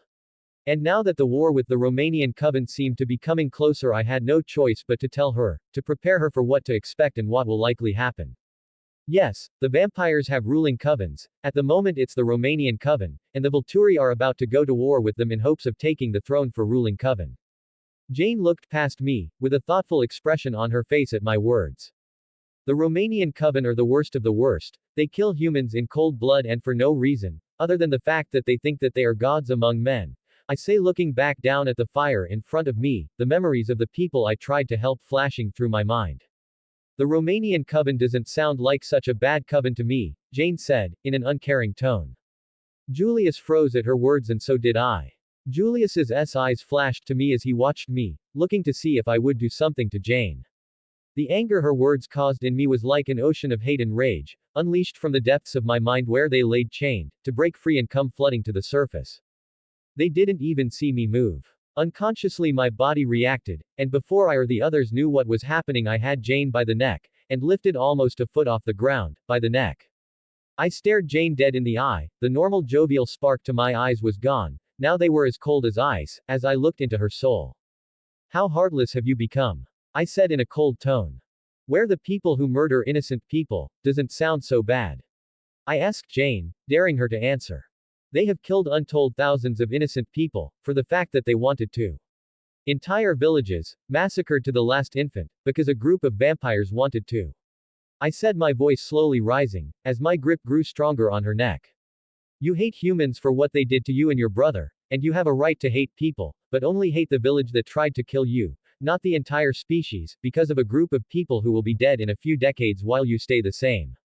I yelled at her. Jane's eyes were now round in fear, as my anger increased. I tried to save some of them once, you know, I said, now in a quieter voice. And I managed to do so a few times, moving a few villages to the far north, but once the Romanian coven found out what I was doing, they amassed a large group of vampires to track me down and kill me. There was too many of them to fight, so I ran. Of course they couldn't catch me, but they made me pay for my actions by killing a whole village of innocent people, as I watched from a distance. Back then I was weak and afraid, and I couldn't save them because of it, and even now there is only so much I can do on my own. That's why I need the Volturi, but for you to say the death of innocent people is okay, is disgusting and so hypocritical it make me sick, I said to her. You stand on your high ground, acting like they were in the right for killing them, like their lives never mattered, because your life almost came to an end by a group of villagers who were afraid, which you thought gave you the right to hate every breathing person to exist. Adam, you need to calm down. Julius said, zooming to my side and placing a hand on the arm that was holding Jane up. I looked over at him, causing him to flinch at what he saw. What he saw was the part of me I was able to push down, far enough to forget. Using my emotion dampeners, I was always able to push them down in a way, but never able to destroy them. With Jane's words, she was able to bring them to the front. And now I looked at Julius with the eyes of a person who has seen more death than any living being alive. A man who has seen the collapse of nations, wars, plagues, and thw constant death of his friends, one by one. The real immortal. Julius took a step back at my stare. He knew, if I was to attack him, I wouldn't hold myself back like I normally did. Looking back at Jane, I saw the fear in her eyes as she stared back at me, with her half-golden red eyes. You have more than a right to hate that village for what they did to you and your brother, but that doesn't give you the right to hate all humans. I am thousands of years old and I have seen the darkest side of humanity more times than I can count, giving me more of a right to hate them than you, but I have also seen the good in humanity as well. I say, my voice almost a whisper. By this point I was able to get my emotions pushed back down and under lock, at least enough to where I wasn't going to kill the both of them. And after taking a few more calming breaths, I slowly lowered Jane back to the ground. And something happened to me, for the first time I could remember since I came to this world. Tears began to slowly fall from my eyes, and run down my face. At first I was a little shocked to feel them fall. Bringing my hand up to my face, I wiped away the tears that continued to fall freely. Alert. Recalibration of emotion inhibitors needed. Self-diagnoses activated. Loading, error. Overload of emotional dampeners detected. Said a robotic voice in my head. Recalibration needed. Loading new parameters for recalibration. Loading, error. New parameters for emotional overload not found. Self-calibration activated. Activation of basic self-AI readjustment parameters activated. Starting adjustments now. With those last words, everything went black and I became weightless, floating in a black abyss. This is where Jane is going to change from the cold, uncaring person to a real person with compassion. Talking, Part 1. Floating in the abyss was a strange experience. It was like I was floating in a completely dark piece of space, with no stars to be seen, just a completely dark space. With no ability to move, see, hear, or feel anything. So, while floating aimlessly, I thought about what I had just done. I had let my emotions take control of my actions. Of course it was a reasonable response to what Jane had said, but since I had come here, to this world, I had never had such a reaction to something. No matter how angry or sad I got, I was always able to stay calm and reasonably in control of myself. In any situation, I could act how I wanted and not on pure emotions. But from what I gathered from the system, was that the full attack of all of my emotions at once overwhelmed the dampeners, bringing the full brunt of my emotions at once, to the front. Emotions I only felt a quieter of before, I had felt it all at once and in full. I had finally pushed down too many bad memories, that my emotional dampeners couldn't dampen them all when they came out, and when they came to the surface, the dampeners were overwhelmed. Which didn't surprise me, the memories of massacres, and the death of untold amounts, that I had seen, and pushed down, had finally come to the surface in a wave of force. Normally, only one or two bad memories would come to the surface at a time, which was manageable, but this time, every single bad memory I could remember, rushed up and out of the dark corner I hid them, overloading the dampeners. As I had that thought, I got the sensation that I was moving. Unable to see anything, or do anything about it, I just went with it. The sensation of moving got faster and faster, until eventually it felt like I was moving at light speed, then with a jolt, it came to a complete stop, and the feeling of weight came back to me, as well as the rest of my senses, all at once. Jolting upright, I looked around, and found myself in my room. I was panting hard, and a cold sweat glistened on my forehead. I was in my bed, which was surrounded by scrolls, shelves full of hundreds of scrolls and texts I had collected over the years. Next to my bed was a lit candle on the side table. The candle was half burned out, with its flickering light casting a warm and radiant glow, to gracefully dancing on the walls. Looking down at myself, I saw, I was only in my trousers, my tunic and shoes were gone. Standing from my bed, I walked to the latched window that was on one side of my room. Unlatching the piece of wood that held the wooden shutters closed. I opened the shutters. Once open, I could see the night sky, with sparkling stars and the moon hanging high in the night sky. I guess I'm back to normal, I thought as I checked my mental state, and couldn't feel anything out of the ordinary. I even checked my system screen, but didn't find any message or note, to tell me if I had been fixed. Closing, and relatching the shutters, I went to my door and opened it. My bedroom was connected to the main sitting room, where the large fireplace was, as well as my chairs. Peeking my head out of the door, I saw Julius sitting in his chair reading a scroll. When he heard the door open, he looked over and saw me. In a flash, Julius was out of his chair and in front of me. "Adam, are you all right?" he asked in a rush. I nodded my head at his words. "I'm fine, Julius, how long have I been out?" I asked him, cutting him off before he could ask any more questions. "Only a few hours, you fainted in the woods, so I had to carry you back here," he said, a look of concern on his face. Looking past Julius's and around the room, I didn't see Jane, which was strange, normally I could always find her close to Julius. Looking at Julius, the first asked him, "Where is Jane?" Julius let out a small sigh. "She is out front, I tried to get her to come inside but she refuses to come in," he said, looking at the front door. "My guess is that she feels ashamed for what she said today. It took you nearly killing her and telling her the hard truth which we had been avoiding doing until she was on a more stable mental ground to do so, to finally realize how morbid and cold-hearted she had become," he said, looking back at me. Slowly nodding my head, I asked him, "Has she said anything to you?" Julius shook his head. "She won't even look me in the eyes, let alone talk to me," he said. "I'm going to go talk to her," I said, taking a step back to enter my room. "I don't think that is a good idea," Julius said, as he followed me into my room, as I put on a new tunic, then my shoes. "And why is that?" I asked him, while putting my shoes on. "Adam, you scared her today, you scared me as well," he said, his voice becoming quieter. I looked up at him, stopping what I was doing. "That look in your eyes today, it was a look I had never seen before, a look as cold as ice and as deadly as death itself," he said, not looking me in the eyes. "Julius, look at me," I said, in the quiet room. Slowly, Julius looked over at me. "That part of me, Julius, is the part of me I buried deep down, and tried to forget. I'm sure you yourself have seen things that you have buried in the back of your mind, to be forgotten," I asked him. Julius slowly nodded his head at my words. "That's the downside of our lives, our never-ending lives.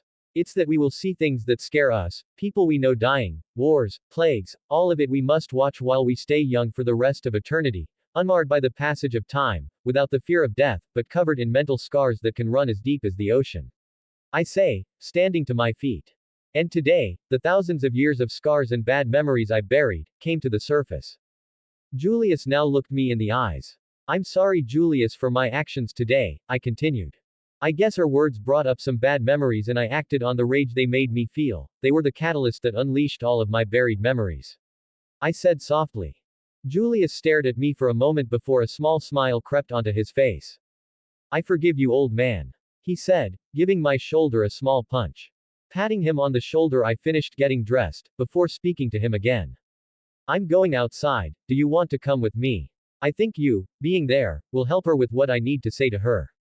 Julius nodded his head. "Yes, I will come with you." Stepping past Julius, I walked to the front door, with Julius right behind me. Opening the wooden front door to my home, I took a step outside, the late night cold air, brushing its cold breeze on my face. As soon as I stepped out, I was able to see Jane sitting under the large beech tree that swayed in the night air by my house. She sat there in the dark, staring up at the stars, overhead. She never looked down, as me and Julius walked towards her. Stopping a few feet from her, I didn't say anything, and sat down in front of her, while Julius sat next to her, close enough for his shoulder to almost touch hers. Looking up at the night sky, I spoke. It's a beautiful night, isn't it? I asked her, my soft voice loud in the quiet night. Jane slowly lowered her head, avoiding my eyes. Jane, we need to speak. I said softly. Jane again didn't say anything. I'm not mad at you. I said, my words like thunder, in Jane's ears. Jane's eyes snapped to my face. And as her eyes met mine, I could see the fear in them. The same fear I saw, when I was ready to snap her neck into dust. The vulnerability, the regret, and the sadness she held inside. It made me feel ashamed for my actions. Yes, her words were anything but right, but at the same time, she also had scars from her human life. Where it was only her and her brother against the whole village who thought they were witches, and the same day their mother died, the villagers tied them to poles then set them on fire. I need to apologize for what I did today. I said. Of course we both made mistakes today, but I should have handled it better, and never put your life in danger like I did. Jane shook her head, at my words. No, it's my fault, I should have never said what I said, you were right, I have no right to hate humans, and that the death of innocent people is a terrible thing. I am just so confused on how I should feel. She said, looking back up at the night sky. I want to hate them so much, every last one of them, or, I did. Jane looked back at me. But what you said was true, I shouldn't hate them all, just the ones from my village. It's just any time I think of regular people, I think of them, and I fight with myself, trying not to hate everyone. I nodded my head at her words. They hated us for the fact we were different, made it impossible to survive, where nobody was willing to give us jobs, and when our mother got ill, nobody would help us. She said, her words getting angrier. And then the same day she died, they came for us, and tried to burn us alive, for the simple fact that we were different, they didn't even let us bury her, she said with a sob. Julius slowly lifted one of his arms and put it around Jane's shoulder. Jane all but clung to him, her sobs echoing, in the now still night air. We were quiet for a few moments, before Jane spoke again. And when I woke up, I found that my brother, one of the only things I had left, had been taken by a group of vampires, and that they left me behind to be burned alive, even though they had a chance to save me as well, and that I am now one of them. I just couldn't handle all the emotions I was having, so I turned it all to hate. Jane finished, and never once moved away from Julius. It's natural to feel anger. I told her. But it's important that you don't take your anger out on others, like I did today. I said, scratching my head sheepishly. It only ever ends up doing damage to the undeserving, and yourself. I said. There is never a winner, only losers. 2013 words. Please let me know if there are any problems. And please leave a comment and let me know what you think of the chapter. And I have a question, is it so hard to believe that someone who has the knowledge to rule the world doesn't want to? I mean, what if the Mick just wants a peaceful life, where he doesn't want to rule people, or control everything? 35 comments 0 vote. Talking, Part 2. With my words, came a gust of cold air that made the beech tree sway with the wind. The sound of its leaves sounded louder than normal, while sitting under it. After a moment to let the leaves quiet down, I spoke again. You may be something besides human now, but you still have human emotions, you still feel happy, you can feel sad, and you can feel hatred. There are things you will see, that will make you feel those emotions, from the pointless death of people, who did nothing but try to survive, but died, because of someone's idea of peace, by taking over the land by war. Or the greed of mankind, where people will do anything for gold, or anything that they want, and it might make you a hard person, who only sees the worst in humanity, but there is good in this world, people who have compassion for the less fortunate or those who try their hardest to provide for their family, even if it kills them from exhaustion. I said, looking at Jane, who was now leaning into Julius, who had both of his arms around her. We will be here for a very, very long time, if not forever, and something I have learned through all the time I have lived, is that living with hatred in your heart will never let you truly experience the joy we were given through the gift that is our immortal lives. There are things I could have done to help humanity. Things I could have made, that I knew would help the world. From medicine, to better weapons for people to defend themselves. Or I could have become a king chosen by God, and ruled a kingdom. But I knew that the greed of humans will never change no matter what I did. The medicines I made would have been taken by the greedy and traded to far lands, to be sold for mountains of gold. The weapons I made would be taken and reproduced by others to be used for wars, by self-proclaimed kings, and if I became a king, those surrounding me would become jealous of what I created and would wage wars for it, all of it causing pointless death to the undeserving. And of course I could stop them from doing it, but how many times will I have to do so? Once, twice, over and over again. I will get rid of them, but there will always be someone else to take their spot. So I decided long ago, that trying to change the world would be a constantly losing battle. So I'm not going to try and change it, and I'm just going to let time run its course, and to just enjoy the gift I was given. How do you do it? Jane asked, from within Julius's arms. I looked at her in confusion. Do what? I asked her. You have seen the dark side of humans, the worst they can become, but how do you not hate humans? She asked. I sat for a moment as I thought about her words. After a moment, a small smile crept onto my face. I don't hate them, because I know what they are doing is human nature. Emotion is a natural feeling in all of us. There are a lot of things in us that we can't control. Because it's human nature, all the bad and good emotional characteristics in us, we take on through life, and let's be honest, in this point in time, there is a lot of bad happening, making a lot of bad people. It's the circumstances of our lives, and the world around us, that make us who we are, and who we become. If you were born poor, you could be greedy, selfish or jealous. If you were born rich, you could be arrogant, lazy, cruel, and ignorant. I said with a shrug of my shoulders. But that doesn't mean all those people born in those circumstances take on those characteristics. I said, raising a hand, and pointing at Julius. Take Julius for example, he was born into a rich family. His father was a successful merchant, he had everything he could want growing up, but his father instilled in him good characteristics, like empathy, generosity, humility, and integrity, when he could have been cruel, ignorant, and greedy. Then pointing at myself and twisting some words, I said. In myself, I came into this world with no family, and lived in a nomadic tribe that hunted for food, and where wealth wasn't even an idea in anyone's head. With my abilities I could have taken over the tribe, for my own benefit, just because I wanted to, or because I could, but I didn't, because those people put in me a good set of standards that I stand by and still use today: honesty, humility, and love. But not everyone has good people to guide them in the right direction, some none at all to guide them, and there are some who, no matter what you do, or the circumstances they were born into, they can still take on good or bad traits. It's life, personal choices, the people in the family, who guide us, and the circumstances that we are born into. All of that is what will carve out who we will become, because it is human nature to take on the characteristics of those around us. Julius looked at me with furrowed brows, and asked.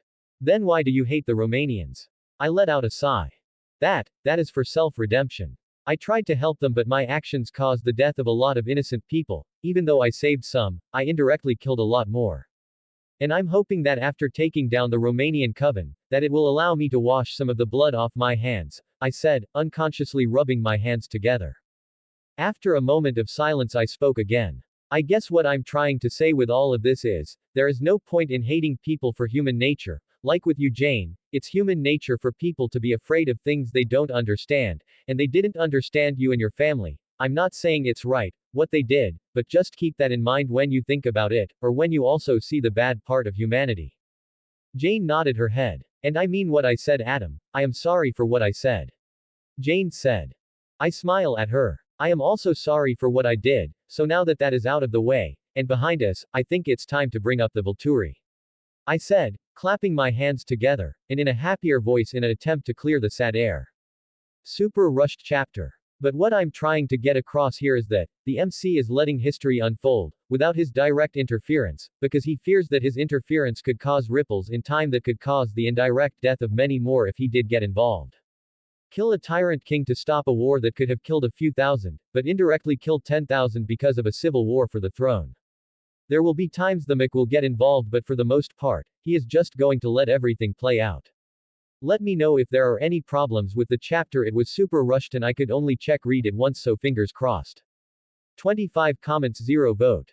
High season a plan. 5 months later. Year 701. Age 4701. The rock of my ship swayed me side to side, or I should say through me, side to side. From the start of our journey, it had been nothing but bad weather, the whole time. And on a ship, bad weather means bad seas, and when there are bad seas, that means a terrible trip. I was currently on the main deck of one of my trading vessels, that I commandeered for my own use. It was one of my middleweight ships, that traded spices and fabrics, from the Far East to Europe. I was standing by the steering wheel, where the captain stood, and navigated the large waves as they bashed into the ship's hull, like large hammers. Thankfully the rain had finally stopped, for the moment. After a few minutes of the salty sea air, I went back under into my small cabin, inside the blackened room were Jane and Julius. Stepping into the small room only lit by a small candle, I could see them reading books, at a small table and bench that was nailed down to keep the user or the table and bench from flying across the cabin, along one side. Taking off my coat which was now soaked with seawater, I hung it on a small peg that was placed by the door, for this very use. Julius looked up from his crudely made book and asked, "What did the captain say?" Sitting down next to him I said, "We should be there tomorrow by midday." All of us couldn't wait to finally be back on dry land, where we weren't constantly being thrown around by the ocean, and the smells of a ship didn't help. With our senses, a bad smell for regular humans is worse for us. And the wooden cages of small animals we had prepared for the journey stank as well. Before the voyage, we had prepared a few wooden cages for rabbits, me and Julius had caught, so when on the voyage, we wouldn't run the risk of them getting thirsty before we reached land, and needed to find something else to fill the thirst. Just then the ship rocked backwards then forward. The cages that held the rabbits slid along the floor, with their inhabitants inside. After a few seconds, the ship went back to its natural heavy sway. Grabbing one of the scrolls from one of my bags, I read through its contents. Once I read through the scroll in about a medical theory, where it was believed that removing the pinky toe could cure kidney stones, my mind went over how I obtained this scroll and most of the others I owned. I took them from the library of Alexandria before Julius Caesar accidentally burned it to the ground. In the chaos, I may or may not have led a wagon train of empty wagons to the library's main door. And while everyone was running away from the approaching threat that was Julius Caesar and his fleet of ships, I at full speed emptied a large chunk of the library, before the fire from the docks spread to the library. Once I filled the train, with as much as I could, I headed back to Rome and put them in my villa, but over 90,000 scrolls take up more space than you might think, so I ended up placing them in my banks for safer storage, and once I moved to England I had them carefully moved to the main bank, where I would go every few weeks to exchange the scrolls. The scrolls were made up of different types of materials, from papyrus, leather, parchment, and rudimentary types of paper, which could be hard to keep in good condition. The good thing about my banks, where I store the scrolls, is that deep underground is the perfect place to preserve objects. It's not too hot or cold, and away from the elements.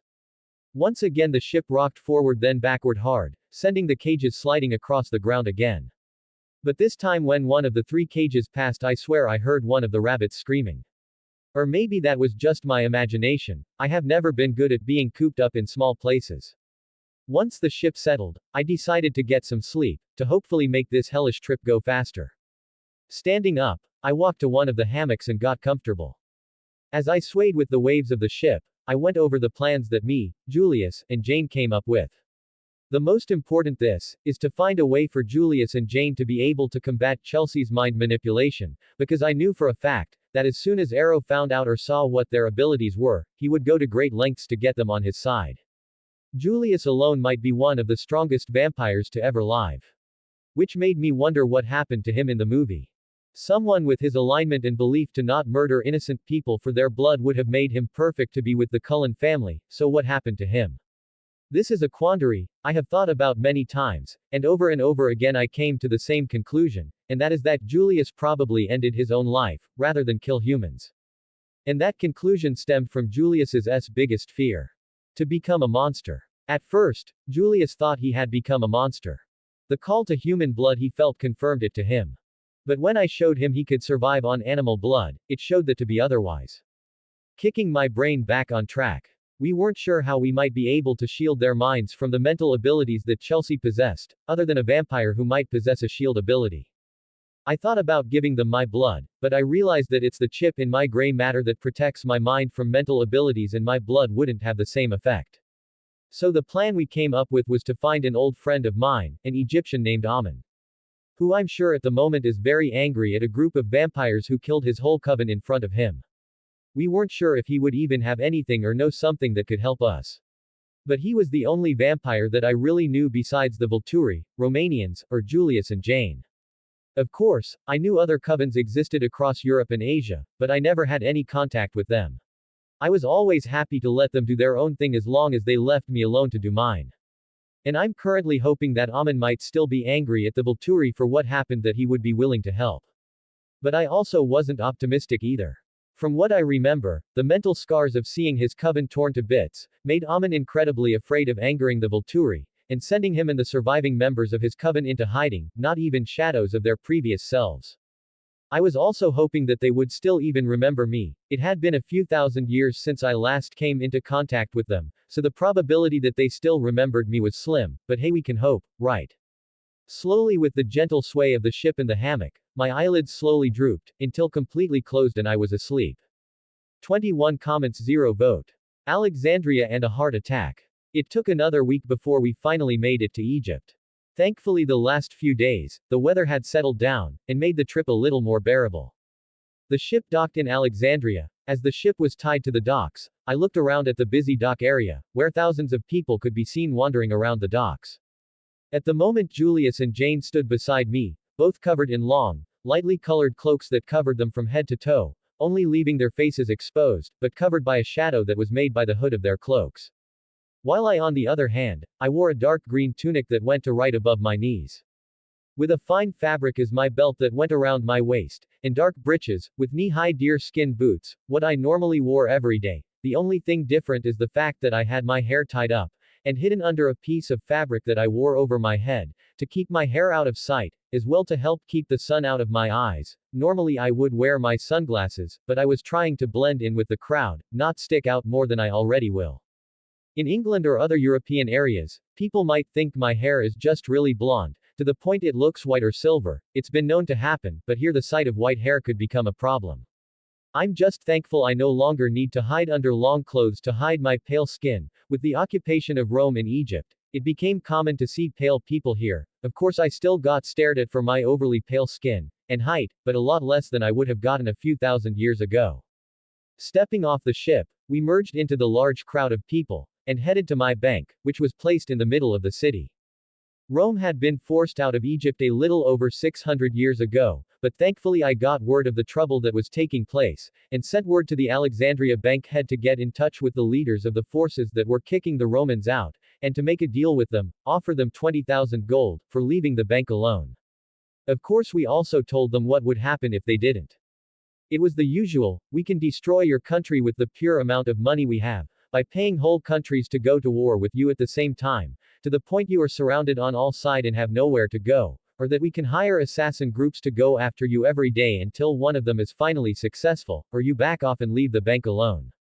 Or that we can sink your entire country by pulling the bank out of your country while Roman soldiers still hold a majority of Egypt's cities, by pulling back all loans in full all at once, with a 10% interest.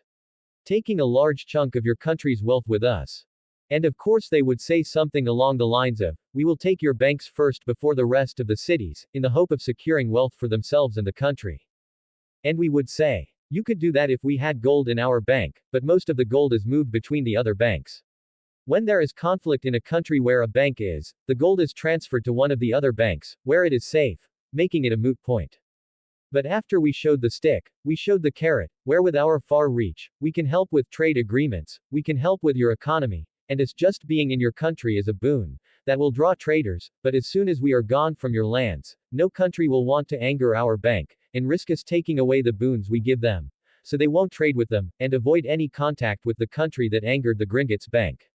I'm really happy Julius implemented that rule recently. Wars had been a worry to me for a long time, but now anytime a country is under attack, or a state of conflict, most of the money in the banks is transferred to other banks.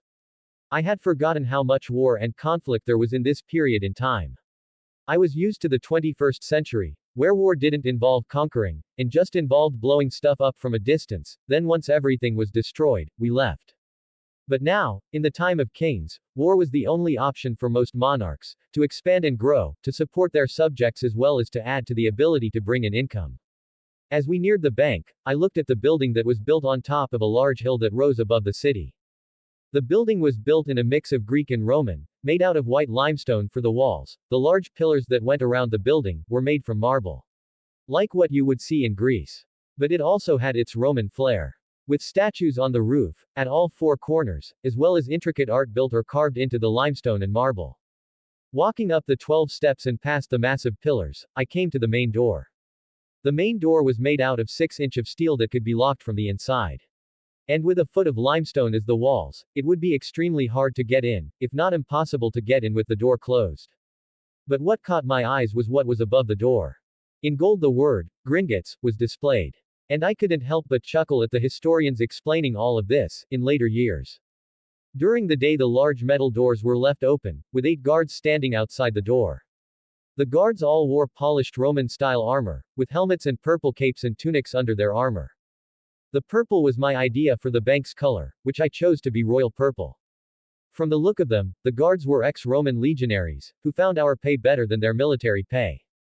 The guards' eyes glanced at me for only a moment but slid off me a second later, when they didn't see anything dangerous about me. They did linger on Julius and Jane, but only for a moment before looking for other threats. Stepping inside the massive building of opulence and wealth that was my bank's, the floor was polished marble with intricate art on the walls and ceiling. Candles lit up the inside, from where they were placed on the walls and hanging from the ceiling above on large metal chandeliers, all of which had gold inlays added to them. Inside the bank, there were more guards inside the main area, all standing to attention, off to the side, where they would be out of sight unless you looked right at them. The massive open room was cut in half, by the reception areas, which is where you go and talk to a person who will help you. Behind them, is the office area, where you could see people hard at work, with paperwork, and other duties. Stepping up to one of the areas, I handed the middle-aged woman a small thin piece of gold that was shaped like a credit card. The woman looked at it in confusion, but she did take it from me, and glanced at what was on the gold card. As soon as she saw it, her face went pale, and she looked up at me in shock. Her reaction brought a small smile to my face. In a rush, the lady pulled a deep red cord that hung beside her. The cord went to the ceiling, and along the top, to the back wall where it ran along the wall to where I could see a large desk with a man sitting behind it. The man looked at the bell that was ringing non-stop on the wall by his desk, then over at where the lady pulling it was. All the while the lady continued to pull the cord while giving me a wide smile and said, "Just one moment, sir, the head man will be right with you," all the while, continually yanking the cord. The small bell echoed through the building, drawing people's attention to the spectacle. The man that was sitting behind the desk must have figured out something was going on, so he scurried over, as fast as his legs could carry him. As he scurried between the desks and the people working, I watched his approach. The man was no more than 4'7" with a bald head and a massive mustache, and gold rings on all of his fingers, and the nicest clothes money could buy. The money and clothes weren't a surprise to me. My bank heads must circulate with kings and the rich, and you must look and act like them for them to even listen to a word you say. Of course they were watched carefully to make sure they don't get greedy or make any bad decisions that could hurt the bank, in any way. Those who did, tended to go missing without a word, then to be replaced the next day. Turning to look over at Julius and Jane, I gave them a quick wink, then turned back just as the short man arrived. The look of awe on Jane's face almost made me burst out laughing. When I saw her, unlike Julius who has seen my banks many times before, Jane was open-mouthed, in awe, and shock, from the amount of wealth that was clear for all to see. As the man arrived a warm smile spread across his face as he stepped onto a small stool so he could look over the marble divider teller's desks. Then he looked at the lady who finally stopped pulling the cord that rang the small bell. "Yes, Heba," the man said to the lady. The teller handed over the gold card with a shaking hand. Taking the card from the lady, the short man looked at what was carved delicately into it. And nothing happened, or well, something did happen. The man froze, completely, and for around 30 seconds he stared at the card and the seal punched into the middle of the card. The seal was something only the heads of the bank knew about. Each of the head bankers had had one seal press for messages that they sent, and as a symbol of their position in the bank. But what was different about my seal was the crown over the seal, signifying me as the head of Gringotts. As I was starting to worry about the man kept out a yell, grabbed the right side of his chest then fell backwards, off his small stool and onto the hard marble floor. Leaning over the desk, I could see the small man holding onto his chest, all the while, still staring at the card in his hand. Words 1950. Rushed chapter done on a lunch break, so please let me know if there are any problems with the chapter. 42 comments 0 vote. Long time no see. It turned out that the man didn't have a heart attack like I had originally thought, but instead a panic attack. Not because he had anything to hide or did anything wrong. I would know if he did. But out of panic of meeting me, because over the years I had become such a mystical person to the bank heads. Never before had any of the living bank heads besides the one in England, seen me before. Making me, someone that the bank heads could only imagine in their heads. They didn't know I was immortal or anything, but to the bank heads the owner was a shadow that none had seen before. After the man woke up, and was no longer hyperventilating, he was given some water, so he could calm down. After a few more minutes the man was finally able to talk, and move. He guided me, Julius and Jane back to his desk, where he asked me to sit at the desk where he would have sat. Waving him off I said. "That is your chair, not mine," I said, waving his request off, and taking a seat in one of the nice wooden chairs that sat in front of his desk. Once the man sat down, so did Julius and Jane. Once we were all seated I began talking. "Ah, where are my manners?" I said as I stretched an arm over the desk. As he shook my hand I said. "My name is Adam Gray." "Ah yes, my name is Thoth Bachet," he said as my large hand practically swallowed his small hand whole. "It is nice to meet you, Thoth. I have heard good things about you," I said, as we separated hands. Thoth smiled at my words, and said. "I try my best, sir." I chuckled at his words. "I am sure you are wondering why I am here without warning," I said, with a small smirk. Thoth nods his head. "I will not lie, it is a shock for you to come here, but I am always happy and ready for your arrival," he said in a chipper voice. I smiled at the man, his happy attitude seemed to radiate off him, and fill the large room. "That is kind of you to say, Thoth," I said with another chuckle. "The reason I came was because I'm looking for someone," I said, leaning back in my chair. Thoth sat forward in his chair, and looked me in the eyes, and said. "Of course, sir, all I will need is a name, then a family name," he said, pulling a piece of parchment from his desk, then grabbed something to write with, ready for my words. "His name is Amen, I don't know his last name, but whoever has that name with the most gold in their vault is them," I said. Thoth wrote down the name, then said. "I will be right back with the information for you, sir," he said, getting out of his chair then scurrying away. Jane looked over at me and in a whisper said. "This place is yours." I looked over at her and smirked. "It is, why, didn't think I was a man of good standing in the world." Jane rolled her eyes at my words. "No, I didn't, of course I knew you had valuable things in the underground area of the house, but this," she said, looking around. Jane has only recently become accustomed to being around people again without the urge to drink them dry. We brought her to Londinium a few times to test her being around people, but we never brought her to the bank, because there was no need. And the first time she heard of the banks was on the ship, where I explained to her how I owned a few banks that were spread out among other countries. I may have not told her the fact of how big my banks are, and how much money my banks deal with. To be honest, my banks sometimes surprise me. Normally I would only deal with the underground part of the bank, making sure that the vaults were made properly, and built in the right spots, while having someone from one of my banks deal with the top half. And with no budget, some of my banks could get very godly. Julius chuckled at Jane's words. "If you knew how much money he really has, you might die of shock." Before Jane could ask another question, Thoth came back to the desk and sat down. In his hands was a piece of parchment. Setting it down on the table he said. "We have found what you were looking for. His name is Amen, but has no last name on record. He currently has a little over 100,000 gold in his vault as well as a large number of rare gems and diamonds." Thoth said, turning the paper around so we could see.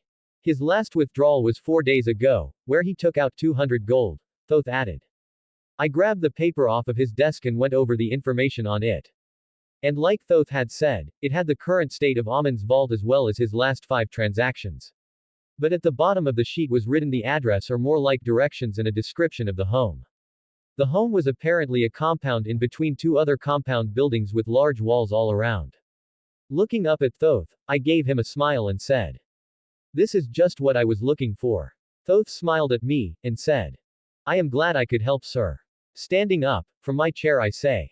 "That will be all I will need. If I need anything else I will come back." With handshakes and a goodbye we were back out the door.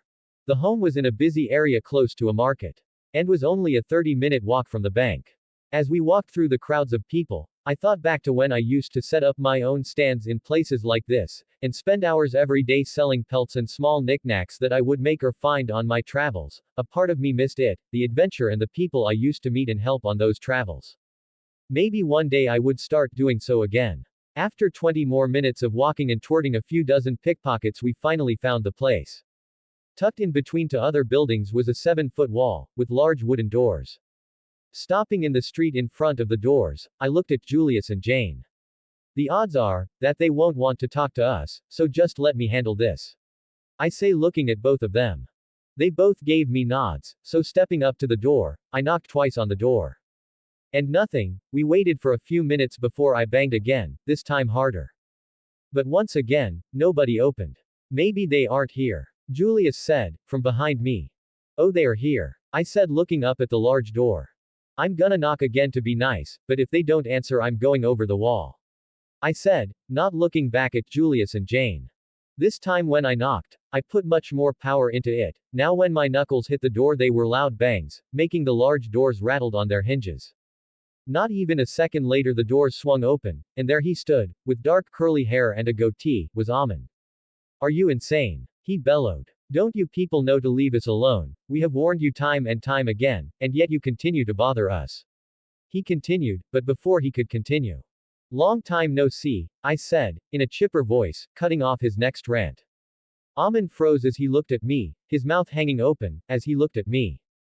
You, he yelled again. I nodded my head. Yeah, how am I alive? I said, waving a hand in the air.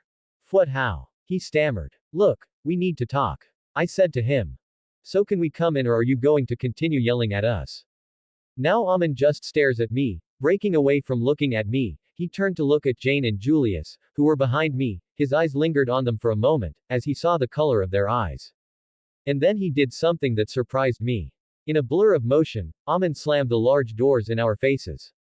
I was confused, and a little bewildered. Turning around, I said to Julius and Jane. That went better than expected, I said with a smile. Both Julius and Jane looked at each other, then back at me. In what way exactly was this better than you were expecting?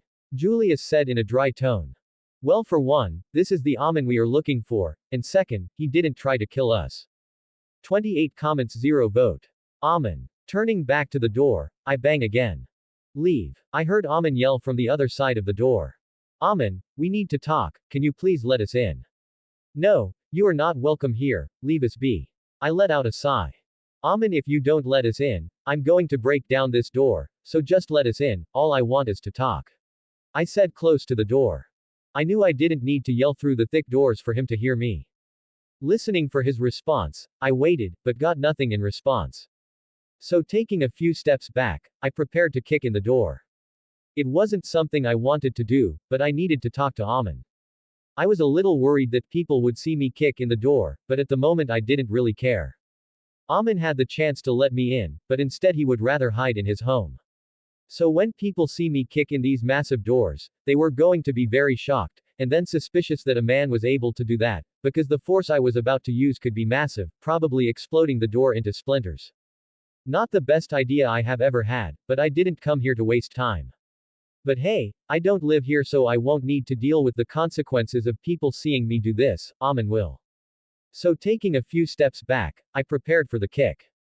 And right when I started the motions for the kick, one of the doors opened. Stopping dead in my tracks, I look up at the door.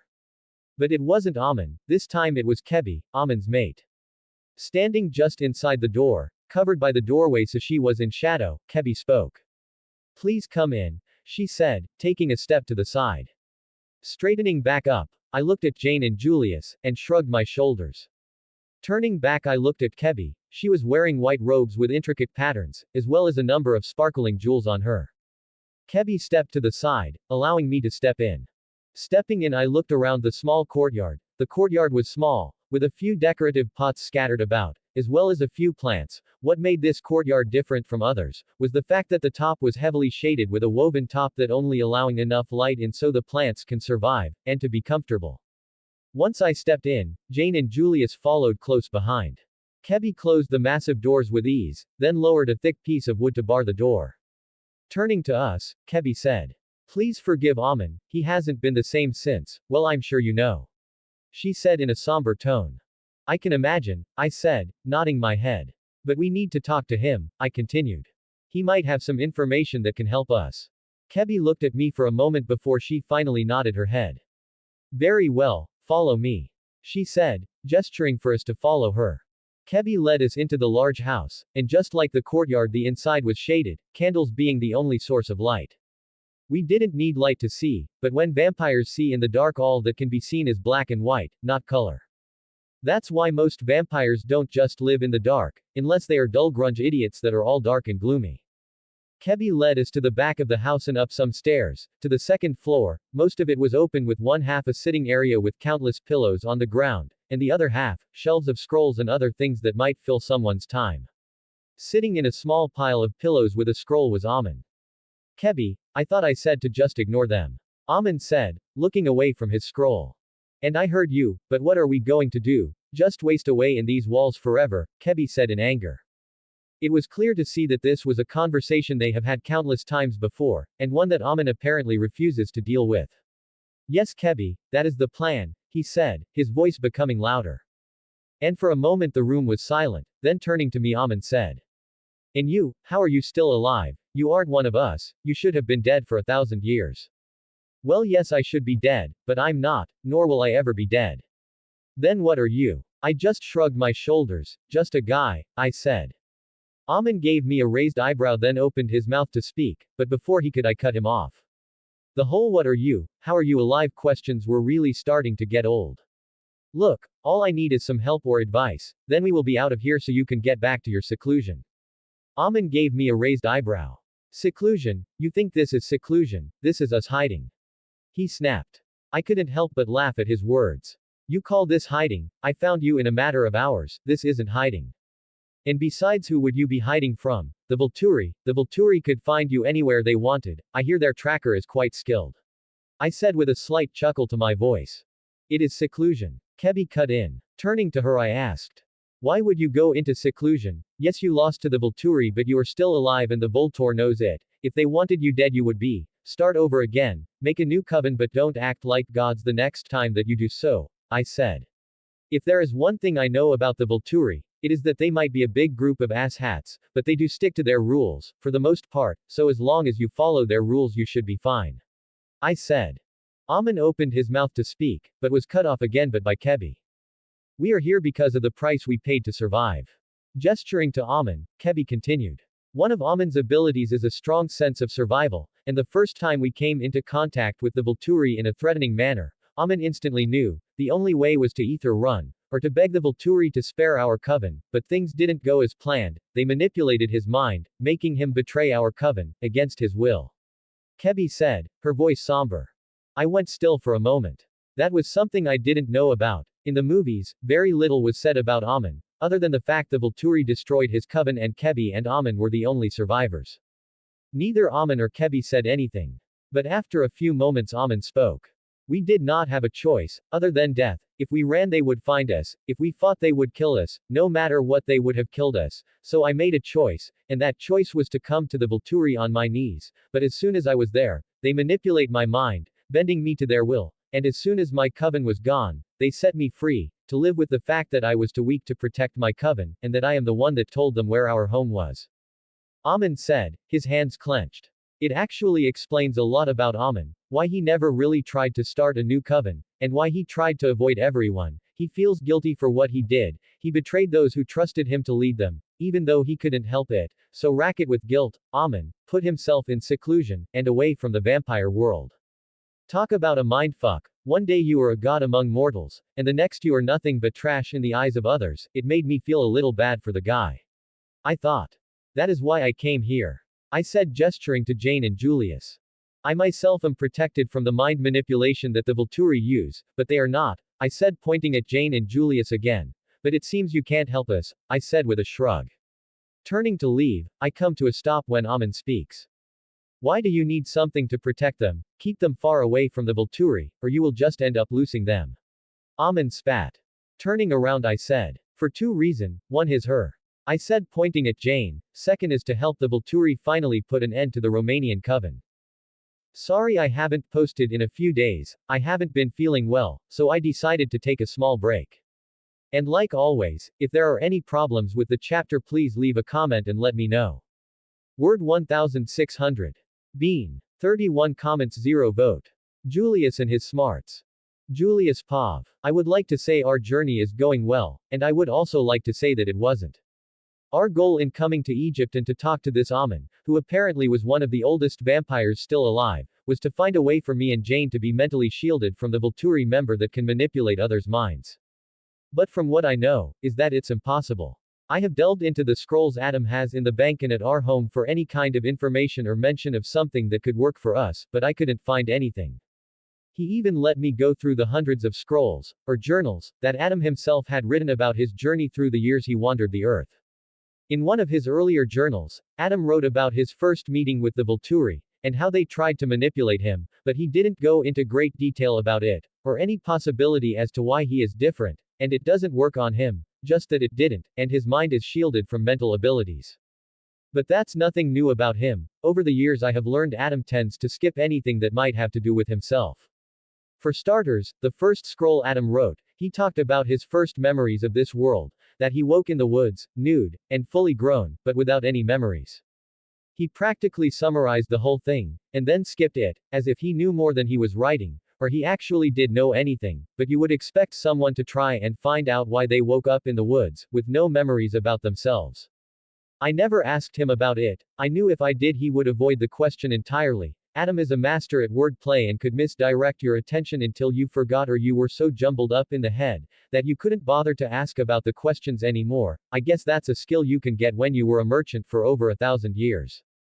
At the moment we were in Alexandria, where this Amons is, meeting him for the first time, I would have never expected someone like him to be as old as he is, but I also wouldn't have guessed Adam was almost 5,000 years old. Amons was clearly a man with many issues stuffed away in his head. He was rash, prideful and self-centered, oh and I almost forgot untrusting. The man wanted nothing to do with us at the mere sight of Adam, and now wanted us to leave, at the mere mention of the Volturi. At the moment Amons and Adam were in a back and forth argument as to why Amon should help us. Blocking out the annoying bickering, I started to think. This Chelsea, who can make or break emotional ties is a serious threat. Like Adam said, me and Jane are strong. If we were to be turned against him, it could be bad. Adam is strong, but there is only so much he is able to handle. When fighting me he is already hard-pressed. If he fought me, Jane and the rest of the Volturi he wouldn't stand a chance. My mind swirled with thoughts of how we could combat Chelsea's powers. Her powers are mental, and affect the mind. She can make or break the emotional ties you have with someone, so how do we shield our minds and keep her from going into our minds? My thoughts came to a dead stop. Shield. Me, I might be able to block her. Without thinking twice, or bothering to tell anyone, I close my eyes. When I use my ability in new ways, it needs good mental focus, and good control over the force I use. Mental focus helps me not lose control when using the ability, and control helps me not accidentally crush something when I try to pick something up, like a cup or a scroll. But what if I condensed the force I normally use, into a bubble around me and Jane? So with that thought I visualize a round sphere in front of me, around the size of my fist. And push it all together. The power in me seemed to slowly seep out of me, instead of the steady stream of leaving energy that I normally felt when using my power. The power needed to do basic things with my abilities made me need to feed daily instead of the every few days that Jane had before a need to feed. But unwilling to give up, I continued to pour more into the small bubble I was visualizing. And finally after a few minutes the leaving energy stopped. No matter how hard I tried to continue pushing power into it, none would enter. Slowly I opened my eyes. And noticed that while I was focused, the room had fallen silent. Adam Pav. Amin has turned into the biggest prick I have ever met. Our verbal sparring had been going back and forth for a few minutes now, me trying to convince Amin to help us, and him, being a dick, and too prideful and scared to help us. Then out of nowhere he stopped talking and looked past me. Confused, I turned to look, and my jaw dropped. Julius stood dead still with his eyes shut, next to Jane, which isn't that strange or a reason for Amin to stop talking. What was strange and a reason for us to shut up was what was floating in front of Julius. A small clear ball was floating in front of him, at chest level. The only reason I could see it was because of the candle light gleaming off of the orb. A moment later Julius finally opened his eyes. Julius, what is that? I asked him. Julius looked down at the floating orb, and slowly brought one of his hands up, and grabbed the orb. I'm not really sure, but I think it might be the answer to what we have been looking for. He said, not looking up from the orb.